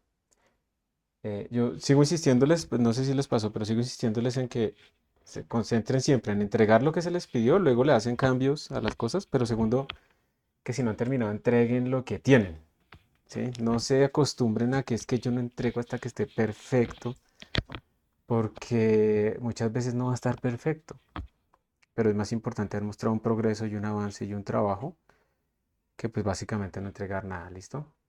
Entonces ahora pues lo voy a hacer yo y entonces lo que va a hacer es copiar y pegar esto, ¿cierto? Este es el script de Genoplot, ¿cómo se llamaba? En estas reglas, script.gp, un nombre muy malo, ¿no? Entonces voy a venir acá, voy a crear new file, le voy a poner script.gp, lo pego, tengo un problema que todo está indentado. Ah, no, ahí está bien, listo. Entonces esta vaina está generando, pues escogiendo la terminal PDF, le está diciendo que queremos acá y luego dibuja eso de alguna manera, ¿no? Listo, ya está. Primero copia y pega y segundo copia y pega sería esto, ¿cierto? En el makefile. Entonces lo puedo poner en cualquier sitio, digamos acá, y cambiaría que mi objetivo ahora realmente final es este, pic.pdf. Eso es lo que yo quiero crear al final. Y ya terminé. Entonces vamos a ver. Vamos a ver. Voy a escribir make. Entonces me dice missing separator. Creo que de pronto es que aquí esto va así. O sea que no era un tab. Vamos a ver. Sí. Y él está corriendo ya. Listo. Ya apareció el PDF acá. Pero se llama pic.pdf o cómo se llama. Aquí tenemos un errorcito, ¿no? El script está creándolo en zoom-up-down.pdf. Pero el makefile está utilizando como fig.pdf. Entonces le vamos a cambiar el nombre porque si no nunca lo va a encontrar. Nunca se ha creado. Zoom-up-down.pdf. Aquí le ponemos zoom-up-down.pdf. ¿Esto de pronto los atrapó a alguno de ustedes? ¿Sí se dieron cuenta de esa pequeña diferencia? O la otra era simplemente editar el script y decirle que imprimiera aquí en fig.pdf. ¿Sí se dieron cuenta de eso o no? Sí, ¿Sí? Ah, listo. ¿Y cómo lo corrigieron? ¿Cambiando el script.gp o cambiando el target en el makefile? cambiando el target. Listo. Entonces make y ya está. Y entonces ahora sí vienen como los cambios. Imagínense los ejemplos. Imagínense que yo, por ejemplo, ahora quiero decirle, vamos a ver la figura, ¿no? No la hemos visto. ¿Será que hay alguna vaina que me permita ver aquí los PDFs? ¿Cómo se llama la extensión que hace eso? ¿Alguien sabe? PDF Viewer, a ver. Sí, pero no sé cuál sea. Creo que la que tiene más descargas Common, es la segunda. sí, la que tiene más descargas, millones, 500.000. Es un tal Tomoki, pero bueno. Es not available Visual Studio Code for the web. Ah, ok. Entonces, ¿para qué me lo ofrece? Parece que esta ya la instaló. Vamos a ver si funciona. Si no, pues lo descargo ya. Ahí está. Entonces esta era la figura fea que les debía haber salido, ¿cierto? Entonces digamos que uno dice, uy, esto está horrible. Pero esto ya con esto terminaban. No era más. Pero entonces, ahora lo que quiero es que ustedes vean qué va a pasar si uno le empieza a hacer cambios. Entonces, por ejemplo, yo quiero ponerle al eje X este label y le quiero poner al eje Y este label. Entonces, observen, yo cambié el script. Revisando el makefile, ¿dónde está acá? Revisando el makefile, si yo cambio el script, ¿quién depende del script? Depende la figura. ¿cierto? Entonces, si yo vuelvo a escribir make, no va a ponerse a compilar todo y a correrlo. Lo único que va a hacer es actualizar este target que depende de cambios en el script. Y ahí está. Corrió GnuPlot sobre el script y se actualizó nuestra figura. Yo no sé si esta bien actualice. Sí, miren, y entonces ahora apareció NTerms y percentual difference. Si yo llego y le digo, oiga, esos punticos están muy feos, lo quiero con el 5, pero quiero que el tamaño del puntico sea 0.5, ¿sí? Y lo guardo, vuelvo a presionar make y entonces él simplemente corre el script de GnuPlot, que es lo único que depende de ese objetivo. Entonces miren que ahí lo cambió efectivamente, ¿sí ven? Ya está cambiado. Si yo dijera, digamos, como que esta escala está como fea, prefiero hacerla como en semilogarítmico para ver mejor. Entonces, otra vez vengo acá, le digo set log en el eje Y, guardo, make, y él se da cuenta que solamente tiene que volver a correr es el GnuPlot. Y ahí está, quedó como, bueno, lo aplastó más, ¿no? Entonces, como que no sé. De todas maneras, las diferencias sí se ve que existen entre las dos sumas. ¿Y qué más? Imagínense que, por ejemplo, yo aquí digo, voy a hacer un pequeño cambio, voy a cambiar algo acá y lo voy a guardar. Esto no hizo ningún cambio realmente, ¿listo? No hice nada, pero le cambié la fecha de creación. Entonces, miren, mirando el makefile, si yo cambio el código fuente, ¿quién depende del código fuente? El ejecutable. Entonces se va a recrear el ejecutable. ¿Pero quién depende de ese ejecutable? Los datos. Entonces se van a recrear los datos. ¿Pero quién depende de los datos? La figura. Entonces se va a recrear la figura. O sea, esta vaina va a activar a todo el mundo. Entonces observen, ahí va el make, se compiló, se ejecutó, y ahí apareció todas nuestras instrucciones para volver a crear absolutamente todo. Entonces miren que, bueno, ahí quedó igual, pero el makefile es suficientemente inteligente para esto. Por ejemplo, observen que si yo, bueno, no sé, ¿qué quieren que cambie? Aquí lo único que yo puedo cambiar es como el script, el zoom up and down y de pronto los datos, ¿cierto? Voy a abrir los datos y le voy a borrar. No, ¿cuál discussion? Yo no quiero discusiones. Listo. Le voy a borrar eso. Lo guardo. Y como cambié los datos, de nuevo revisemos el makefile. Cambié los datos. ¿Quién depende de los datos? La figura. El ejecutable no. El código fuente pues no cambió. Solamente la figura. Entonces si yo escribo make, él solamente ejecuta la parte que tiene que ver con la figura. Entonces esto automatizó completamente nuestra tarea y esto es supremamente útil para que ustedes, digamos, basándose en un makefile, puedan automatizar pues todo ese tipo de situaciones en donde hay un flujo de trabajo, en donde ustedes simplemente tengan que escribir unas reglas y después ustedes aquí, cuando vean a futuro el makefile, pues van a poder entender qué depende, cómo se creaba la figura, todos los comandos quedaron aquí guardados. Y uno pues puede hacer más trucos, ¿no? Uno puede hacer más trucos como generar muchos CPPs, muchas figuras, bueno, eso ya dependerá del uso, pero pues con esto ustedes ven el poder que tiene el makefile realmente para automatizar todos los datos y darse cuenta que ha cambiado y darse cuenta si no ha cambiado nada. Si uno, por ejemplo, hace una edición acá, digamos yo le puse un espacio, pero no lo guardo y vengo aquí a make, él me dice que todo está, pero lo vuelvo a correr. Vuelvo aquí a make, él me dice que todo está normal. Entonces yo digo, pero ¿cómo así? Si yo le hice un cambio, ¿sí? Algo le hice. Entonces seguramente me doy cuenta que no estoy guardando. Y ahora que guardé, entonces sí vuelve a ejecutar absolutamente todo. Si lo vuelvo a correr, me dice que no hay nada que hacer. Este es un ejemplo muy sencillo de una automatización de un makefile. Y bueno, aquí hago un paréntesis, ¿no? Aquí ustedes pueden ver pues que la tarea era supremamente sencilla, la programación. Y pues esto corre casi que de manera inmediata, ¿cierto? Entonces ya, ¿hay alguna pregunta hasta este punto? Que vamos a pasar a hacer otra cosa con esto también. Más una pregunta.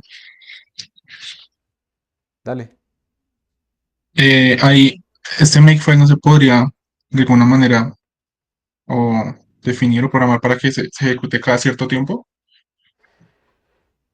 Sí, pero eso no hace parte del makefile. Entonces ya tú serías Ah, el que trataría de estar pendiente. A ver, hay unas herramientas que se están fijando en cambios en el sistema de archivos y ejecutan instrucciones de acuerdo a eso. Entonces, digamos que el makefile hace lo que tiene que hacer cuando tú lo ejecutas. Si tú quieres hacer que se ejecute cada cierto tiempo, pues hay una forma muy tonta, sería hacer un while en la consola mientras uno, que eso siempre es verdadero, do make sleep, no sé, por 10 segundos y lo vuelve a ejecutar, ¿cierto?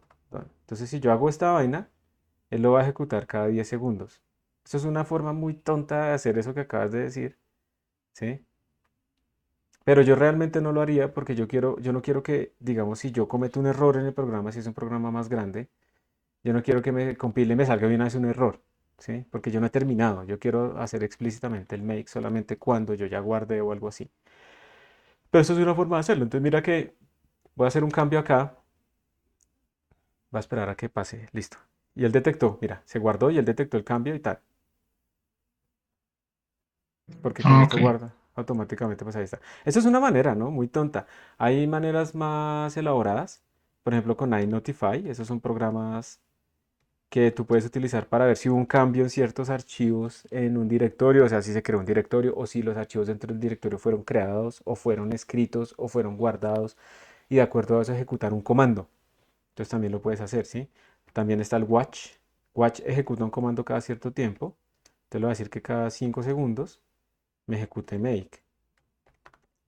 No sé si está instalado. Entonces mira, ahí me está saliendo, aquí dice cada 5 segundos estoy ejecutando make y él me muestra aquí el resultado del comando. Entonces voy a borrarle esto, eso se va a guardar solo. Vaya, lo guardé. Y ahí está, mira, tan. Y borró lo que estaba antes, ¿listo? Entonces ahí tú vas viendo con Watch también puedes hacer eso. Pero de nuevo, a veces es mejor como que reaccione explícitamente cuando tú termines de hacer el trabajo, pero depende. Si tú lo quieres dejar ahí corriendo porque pueden llegar cosas, pues sí lo puedes dejar ahí corriendo de esta manera. Y para salir de Watch, pues presionas Control C para matarlo. Entonces hay varios mecanismos que puedes utilizar para eso, ¿listo? ¿Qué era lo otro que les iba a decir? Entonces, uno que guardaría, también importante esto, ¿qué guardaría uno en el repositorio? Si ustedes alguna vez utilizan repositorios, ¿sí? ¿Qué debería guardar uno? Uno no debería guardar los datos, uno no debería guardar los PDFs, esos son productos a partir de los códigos fuentes que uno tiene. Uno que sí debería guardar los códigos fuentes CPP, el script, ¿cierto? Y el makefile. Eso es lo fundamental. Si yo quiero que alguien reproduzca mi flujo de trabajo de este directorio, pues yo no le voy a pasar los datos, ni le voy a pasar el PDF, no, ni el ejecutable. Él lo único que necesita es el makefile, el script y el código fuente CPP. Y ejecuta make y se genera todo el resto. Y con eso también estamos haciendo como un entorno reproducible, ¿sí o no? Porque con el makefile las reglas de crear las cosas son bastante claras, entonces no hay como que no, es que yo lo compilé de otra manera y que no sé qué, no, se vuelve reproducible y eso también es bastante importante para esta situación. Bueno, ¿alguna otra pregunta? No pude ni escribir en la terminal, no servía y no sé por qué. Yo menos. Si quieres ahorita puedes mostrar a ver si tenemos tiempo de revisarlo y si no, pues me mandas un mensaje con una foto o me compartes tu entorno de trabajo y yo lo reviso. Bueno, listo. ¿Preguntas? ¿Más preguntas?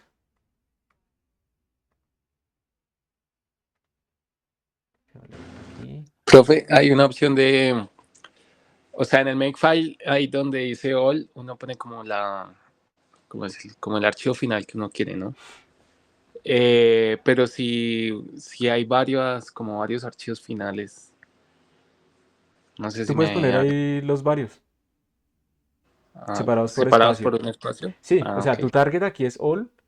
No es que sea todo lo que tienes que hacer, es un nombre genérico que se le pone por defecto a los makefiles, pero tú puedes poner varios dependencias y entonces él revisa cualquiera de esas dependencias.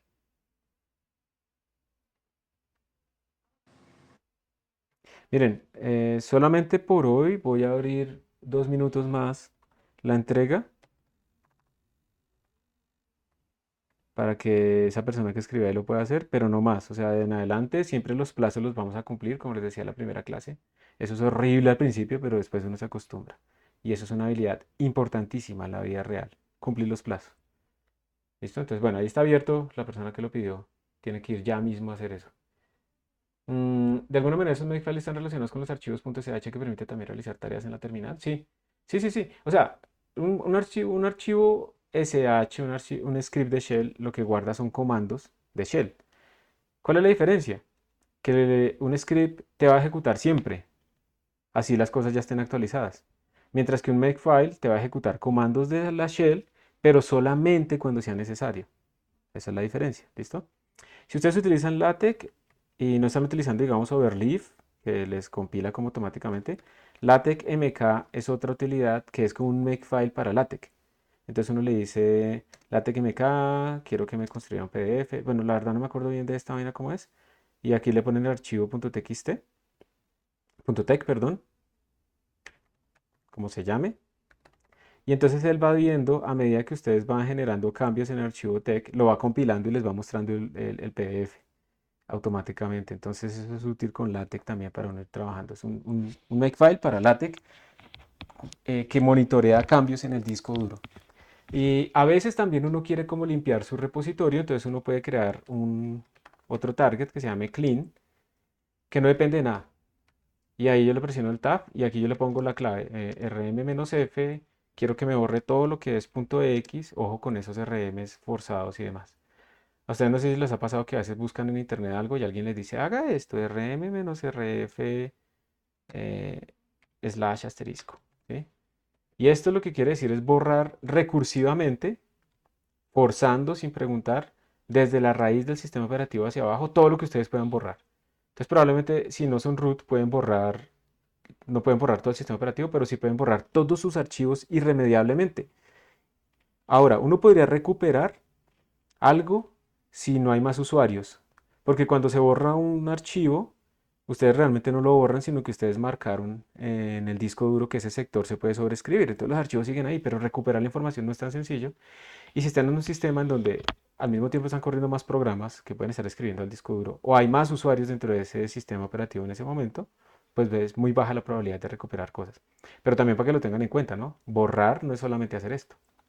Si quieren de verdad borrar la traza digital de algo, hay que hacer más cosas realmente. Pero bueno, entonces pilas con esos comandos, no crean eso.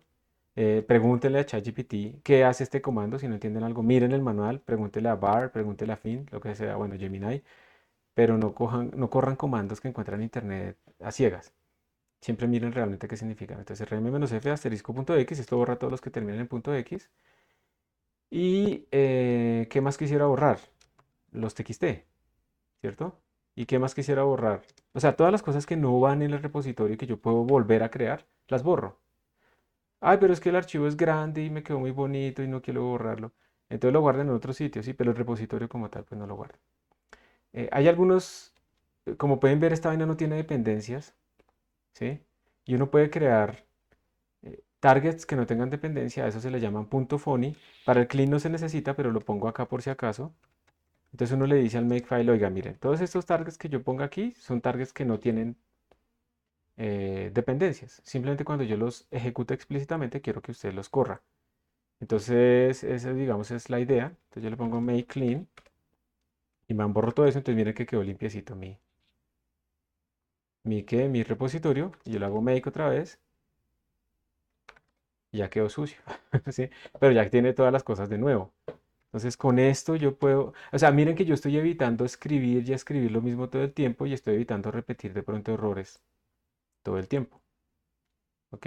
No vayan a hacer lo que uno ve a veces, entonces que la gente empieza a escribir, si ustedes utilizan repositorios, que hay un target push que manda todo sin escribir bien un commit, el mensaje del commit o cosas así, tampoco. Pero sí automaticen las cosas que ustedes repiten y repiten y repiten constantemente. Ustedes pueden crear variables. Entonces yo puedo poner aquí cxx flags igual. Entonces esas son, digamos, banderas que le voy a poner a mi compilador. Entonces le voy a decir menos O2, menos std igual a C++ 17. Pues sí, esas banderas que normalmente uno puede ponerle al compilador Y luego, pues ustedes aquí en la parte de compilación, pues escriben simplemente, quiero que acceda al valor de ese XX flags. Es una sintaxis rara, sí, sí, pues esa es, o sea, toca aprenderla ya. Esto está mal escrito, ¿no? Flags. Tan. Entonces miren que cuando yo lo ejecute en mi make, observen que ahora G++ tiene esas dos banderas también. Y ahora en adelante cada vez que ejecute make, pues va a salir eso. Entonces es muy útil, ¿sí? Porque uno no está todo el tiempo como repitiendo lo mismo y la consola y escriba y escriba y escriba, sino que lo escribió una vez, lo escribió bien y ahora en adelante pues lo va a usar sin problema. Yo quiero hacer una pruebita aquí de una cosita. No me acuerdo si esto funciona ya automáticamente así. Sí, miren.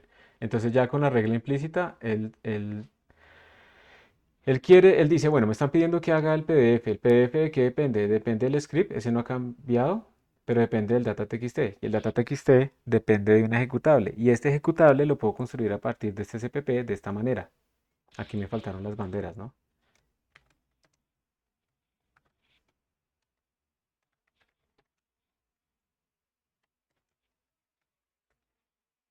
Y con eso pues hemos automatizado absolutamente todo. Entonces miren que yo puedo automatizar desde la creación de la figura, luego que compile el LaTeX y luego que me envíe un correo cuando termina la tarea con ese resultado final. Todo eso se puede automatizar. Y automatizaciones hay por todo lado. GitHub tiene automatizaciones. Esto que yo tengo acá, por ejemplo, este dev container que está en el repositorio, pues no es tanto como para que ustedes se pongan a hacerlo.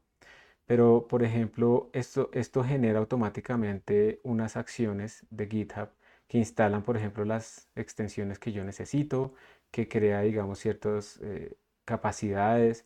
Y GitHub lee todo esto y me crea las cosas y ya está, ¿sí? Me lo hace todo absolutamente automáticamente. GitHub tiene unas cosas que llaman las GitHub Actions. Entonces yo, por ejemplo, con esa sintaxis que uno tiene acá, uno puede decirle, mire, cuando yo haga un push al master, yo quiero que usted vaya y me corra en una máquina virtual que es esta. Quiero que me corra esta acción en donde usted va a reconstruir este librito, o sea, estas notas que tenemos acá, y quiero que me lo publique, ¿sí? Y también además tengo otra, que es cuando yo le haga un push, yo quiero que usted vaya y me cree una nueva imagen para Binder, de tal manera que la gente cuando vaya a utilizar el Binder pueda entrar rápidamente porque ya está creada la imagen y no se vaya a demorar. Y todo eso está automatizado. Y entonces, digamos, en todo esto, pues uno tiene que ir tratando, hijo macho, borré mi codespace. Uno tiene que ir tratando de automatizar lo máximo posible para, no solamente para ser más eficiente, sino para tratar de que se crea una estructura de trabajo reproducible, documentada, en donde uno ya no está sufriendo, ¿cómo era que yo hacía tal cosa? ¿Cómo era que hacía otra? Ahí está todo guardado. Y ese es el secreto de los makefiles y de todas estas herramientas de automatización. ¿Qué le falta al makefile? Si digamos mi programa dependiera de otra librería, pues se supone que la librería ya está. El makefile no nos va a instalar eso. Y poner reglas en el makefile de instalación es complicado, ¿sí? Entonces en ese caso, mejor entonces ir a utilizar xmake o algo así. ¿Listo? O utilizar un Dockerfile. Bueno, yo de pronto aquí les estoy hablando en chino, que genere todo mi contenedor con todas las dependencias y el make pues solamente compila. Pero digamos que ya se sale de las tareas del makefile. ¿Bien? Aquí sigue otra parte de los makefiles que tiene que ver ya con la parte, digamos, de compilación. Y es que imagínense que ustedes pues son todos buenos programadores y entonces su programa sumas hacia arriba y hacia abajo, pues estas las están como utilizando en muchos contextos, ¿sí? En otro contexto quieren utilizar las mismas funciones, pero el problema es que están atadas a este archivo. Entonces ahí es donde viene lo que se llama la modularización de los códigos. En la modularización de los códigos uno lo que hace es que separa la función main de las otras funciones que uno está utilizando. ¿Para qué? Para poder tener varios archivos función main, para poder testear las funciones, es decir, para tener varios programas que utilicen esas funciones. Es como crear una librería. Esto digamos que es algo que vuelve más engorrosas las compilaciones, pero obviamente para eso están los makefiles. Entonces, ¿cómo se hace eso? Uno lo que hace es coger las declaraciones y meterlas en un archivo .h. Entonces va a venir acá Y voy a crear aquí un archivo que lo voy a llamar functions.h, es un nombre muy malo. Esperen a ver que creo que alguien levantó la mano.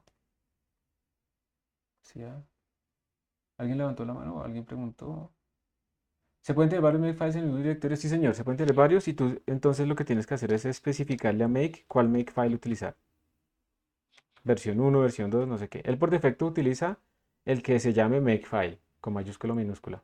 Pero si tienes varios, le tienes que especificar así. Ahí te respondí. Entonces, miren, yo lo que voy a hacer es que en functions voy a poner esto. Lo voy a quitar de acá, miren, lo corté y lo pegué. Eso se va a ver como un encabezado. O sea, ustedes ahora lo que van a hacer es aquí. Pero ¿saben qué? Espérense. Yo no quiero cambiarlo. Voy a,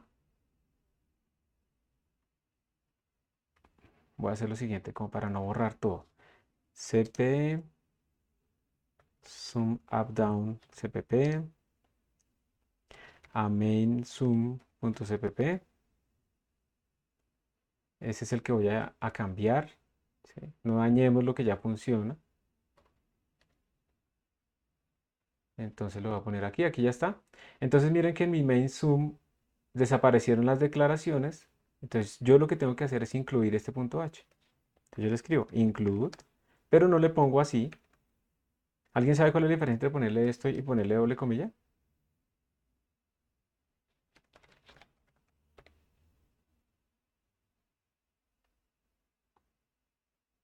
Cuando ustedes le ponen doble comilla, están especificando. Ah, dale, dale, adelante.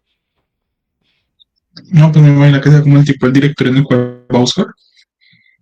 No te entendí bien, pero creo que dijiste que una está en el directorio y la otra no, más o menos. Sí, o sea, los de Exacto. arriba están como en un directorio que se instala con compilador y el de abajo Muy sí está en el bien. mismo directorio del archivo, ¿no? Perfecto. O sea, ambos están en directorios, pero cuando le ponen esto, se supone que el compilador busca en la ruta estándar donde él instaló las cosas. Mientras que cuando le ponen las comillas, es una ruta en el sistema de archivos. En este caso, pues está en el mismo directorio. Se le pueden poner así o le pueden poner punto slash. Pero como Windows es tan especial, ellos le cambian y le ponen así, entonces es un rollo. Entonces lo dejan así. Entonces miren que yo estoy incluyendo lo mismo. O sea, eso es como una bobada, ¿no? Lo moví para allá, pero pues lo estoy incluyendo. Pero hay que tener cuidado porque si uno incluye varias veces va a tener un error. Entonces una de las formas es escribir esto, pragma once, para que solo se incluya una vez, a pesar de que yo escriba esto varias veces. O sea, yo ahora puedo hacer esto y no me va a generar error. No lo estoy incluyendo varias veces, solamente una vez. Eh, la gente a veces se queja de que el pragma no es portable, pero todos los compiladores que uno utiliza actualmente soportan pragma, entonces ya, no importa. Entonces esto es lo primero que uno hace, lo moví para allá. Y lo segundo es que tenemos que crear otro archivo que se va a llamar correspondientemente functions.cpp, donde vamos a poner las implementaciones, o sea, la parte de abajo. Voy a copiar, voy a cortar todo esto y lo voy a pegar acá en functions.cpp. Entonces, functions.cpp también debe incluir sus encabezados. ¿Listo? Y aquí están las implementaciones. Y ustedes dirán, pero ¿para qué se enreda? ¿Sí? Bueno, primero que todo, el main quedó mucho más corto. Ahora yo estoy utilizando unas funciones que ni idea en dónde están. Realmente están declaradas acá e implementadas aquí. Pero yo me estoy concentrando en la función main en solamente utilizar esas funciones. Eso es una parte importante. Y lo segundo es que ahora yo puedo crear varias funciones main que hagan diferentes cosas, ¿sí? Pero ya vamos a ver eso. Ahora, ¿cómo compilo este rollo? ¿Sí? ¿Cómo se compila esta vaina? Porque miren lo que va a pasar. Si yo escribo la compilación normalita, main no sé qué, me va a decir que él no entiende que es functions.h. ¿Será que le puse mal el nombre? Functions.h. Que si me toca ponerle punto slash. A ver si sí está. Ahí está functions. Ahí no está. Porque el punto h no me lo está guardando. Está fuera Creo que está fuera de la del carpeta. directorio. ¿Está fuera de la carpeta? Ok. ¿Será que lo puedo mover así? Listo, si no tocaba en la consola. Muchas gracias. Ahora sí está, listo. Entonces miren, si yo trato de compilar otra vez ese main, él me va a decir que hay, miren lo que me está diciendo, ya no me está diciendo que hay un problema con la función main, sino me está diciendo, oiga, usted me declaró la variable sum, la función sum up y sum down cuando incluyó a functions, ¿listo? Pero usted no me está diciendo cómo lo hace, o sea, usted lo está tratando de utilizar acá, usted la está llamando, pero no me está diciendo cómo lo hace. Entonces, miren, esto se resuelve de varias maneras. La manera en la que no se debería resolver es esta, compilar los dos CPPs, pero eso compila, pero esta no es la manera de hacerlo bien. La manera de hacerlo bien es la siguiente. Uno llega y dice, voy a crear un objeto, miren el menos C, para functions.cpp, y observen que aquí apareció un functions.o, eso se llama un archivo objeto. Voy a crear otro objeto para el main, y observen que me apareció un main_sum.o, y ahora voy a enlazar, se está haciendo como la compilación en las tres partes, ¿se acuerdan que había preprocesamiento, creación de objetos y luego linker? Y ahora sí los voy a enlazar, entonces voy a coger a functions.o, main_sum.o, y lo voy a utilizar para crear main_sum.x, y ya lo hizo. ¿Y esto por qué se hace así? Como les contaba, digamos, en el kernel de Linux pueden haber 500.000 archivos. Entonces, si yo modifico uno de ellos, yo solamente quiero recrear el objeto de ese que yo modifiqué, no los 500.000 objetos. Y luego relinkear todo. Es por esa razón. Pero miren que esto es mucho trabajo. Para eso están los makefiles. Entonces yo voy a extender mi makefile.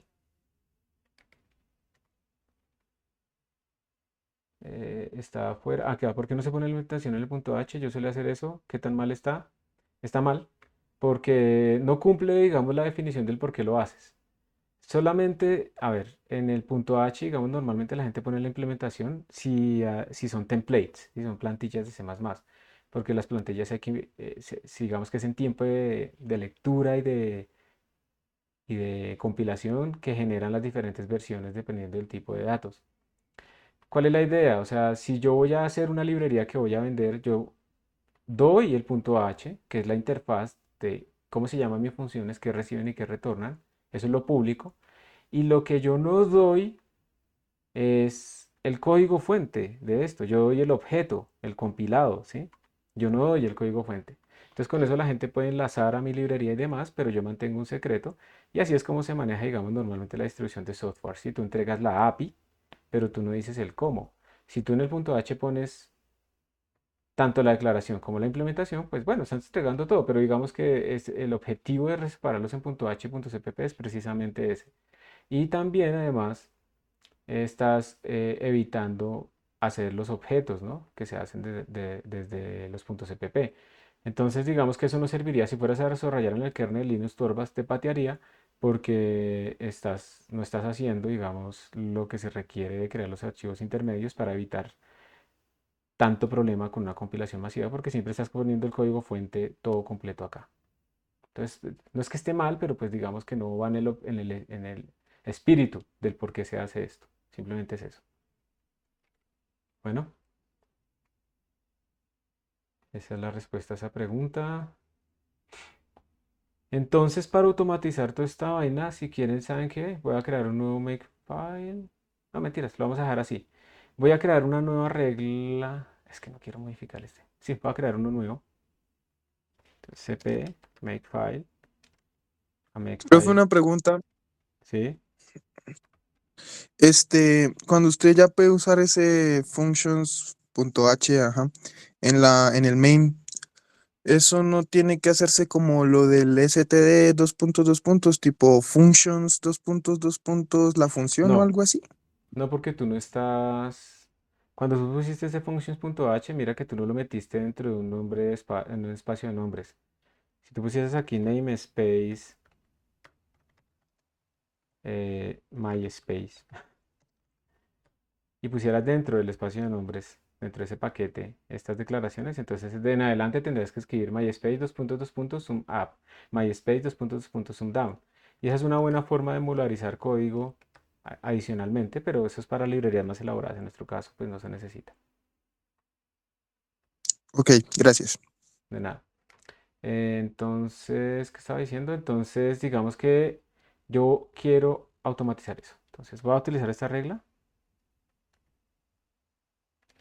y le voy a decir, mire, todos los punto O dependen de un CPP y se calculan así, pero le pongo el menos C para que me cree los punto O. Entonces con eso ya creé los punto O. Aquí sí tengo que ser explícito en mi regla. Entonces aquí sí lo voy a hacer como que sum up down.x va a depender de todas las cosas .cpp. ¿Sí? Todos los CPPs que encuentre. Y la verdad no estoy seguro si eso funciona. Y luego, para compilar, yo necesito todos los puntos, perdón, de todos los punto .o, depende de todos los punto .o. Y para compilar yo no necesito ¿la primera qué? La primera dependencia, sino todas. Y todas las dependencias se hacen así. La primera es así, todas es así. Entonces, a ver, esto le dice, todos los puntos .o se construyen a partir de los CPP con este comando. Observen el menos C. El archivo específicamente es un updown.x, depende de todos los .o de esta manera. Y el resto pues todo queda igual. Vamos a ver porque no estoy seguro O de qué sea, es en la eso. línea 9 usted está haciendo lo del enlace. Sí, en la línea 9 estoy haciendo el enlace, creando el ejecutable a partir de todos los asteriscos .o. Entonces mira que yo ahora tengo dos, Ujú. Tengo dos archivos, tengo muchos archivos CPP, ¿cierto? Aquí va a tener un problema porque él me va a tratar de compilar este que teníamos de antes. Voy a moverle por un momento el nombre. Entonces otra vez, ¿cuáles archivos tengo CPP? Functions.cpp y mainsum.cpp. Voy a borrar todo, voy a limpiar y voy a escribir make, pero le voy a decir que me utilice el makefile versión 2. Entonces él me está diciendo g++ menos o2, no sé qué, functions.2, un updown. Si es que aquí me está faltando, es que no me acuerdo. Bueno, aquí es donde vienen las inteligencias artificiales. In a makefile, how to set as dependencies all the .files. Fixing the following rule. Vamos a ver.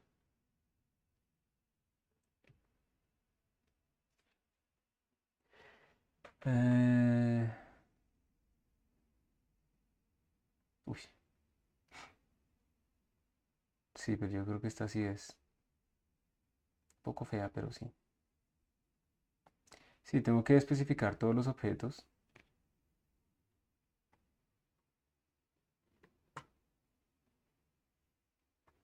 Especificar una variable objetos, sí, eso toca. Como ya tengo más archivos, tengo que especificar una variable objetos. La voy a poner acá. Pero esto no es CPP. Eso no se dio cuenta, ¿sí ven? Y yo a pesar de que le puse un CPP ahí, él no se dio cuenta, entonces a mí me toca adaptar. Normalmente hay que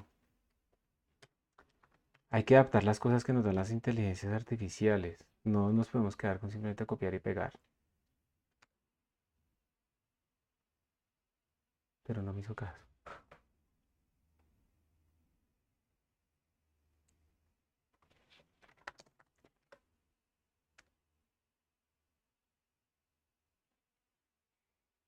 A ver, le voy a poner a competir.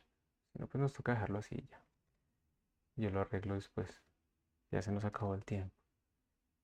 No, a mí me gusta más Fint actualmente. ¿Se han utilizado este? No. No. Es buenísimo para programar.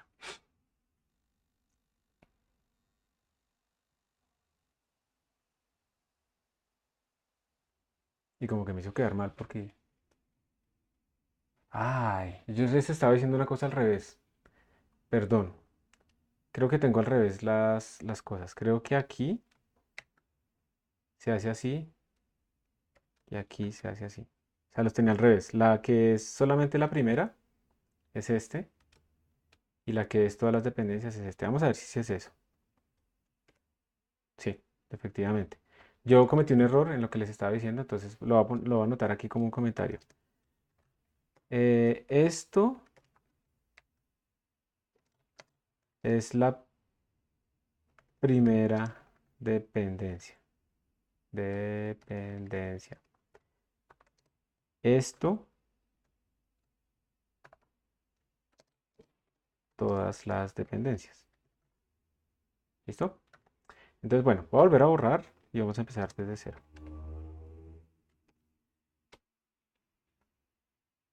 Ah, en el clean yo no estoy borrando los .o. Asterisco .o.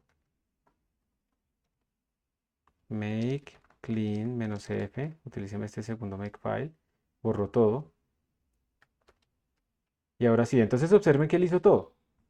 Compiló el primer objeto, compiló el segundo objeto, los enlazó, lo corrió y ta, ta, ta. Y ya quedó automatizado para algo modular. Ya ustedes pueden crear nuevas funciones main, nuevos archivos main. Por ejemplo, podrían hacer, aquí se puede duplicar. Vamos a hacerlo acá. Mainsum.cpp, attestsum.cpp. ¿Sí? Podrían hacer eso.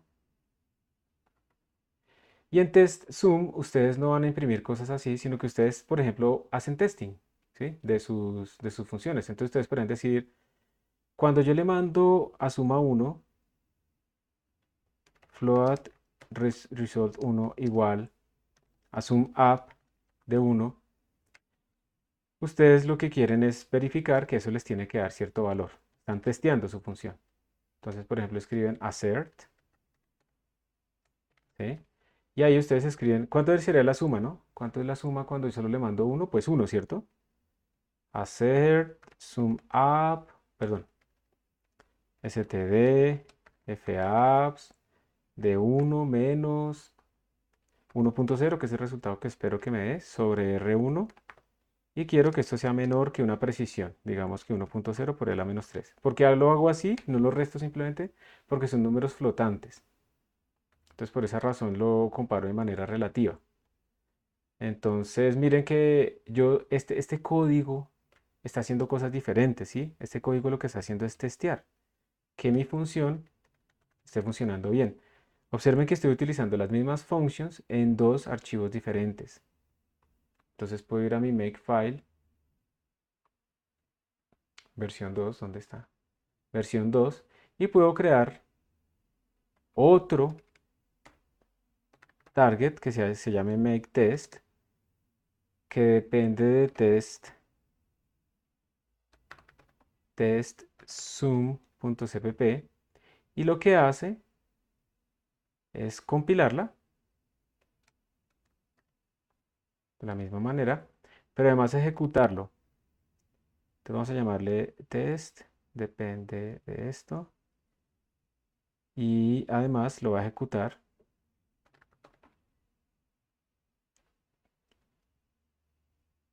Y con eso yo estoy verificando que mi función está funcionando. Entonces yo le puedo escribir aquí makeTest, y utilicen el segundo makefile. Y me faltó aquí para compilar acá. Bueno, pongámosle test.x para que entienda que tiene que compilar todo eso enlazando y demás.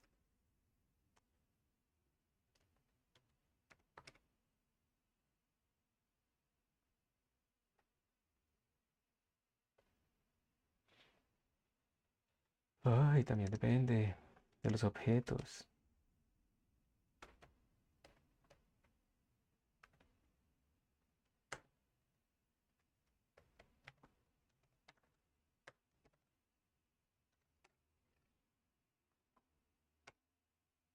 Bueno, se los quedo viendo. Pero la idea es que entonces ahora tenemos dos funciones main. Una para testear, una para ejecutar. Y estamos separando nuestra compilación. Yo ahorita lo corrijo cuando termine la otra clase. Y se los comparto y les digo cómo pueden acceder a estos códigos también. ¿Listo? Disculpen la demora, pero ya eso Gracias. ya me quedo ahí. Entonces, bueno, ya la siguiente clase continuaremos con otros temas. Ya los Makefile lo vamos a empezar a utilizar rutinariamente para hacer nuestras compilaciones y pues estén pendientes de sus plataformas. Que estén muy bien. Bueno, gracias. Gracias, profe, hasta luego. Hasta luego. Gracias, profe. Profe, es que yo necesitaba preguntarte algo sobre si es que estaba compilando mi make file y no sé, me salen errores y no sé si pues vamos a hacer una reunión después o algo así. Sí, mándame dos opciones después de las 11 y ahí nos podemos reunir. ¿Listo? Listo, gracias. Listo. Después de las 11:15 por ahí. Ok, profe, gracias, hasta luego. Con gusto, hasta luego.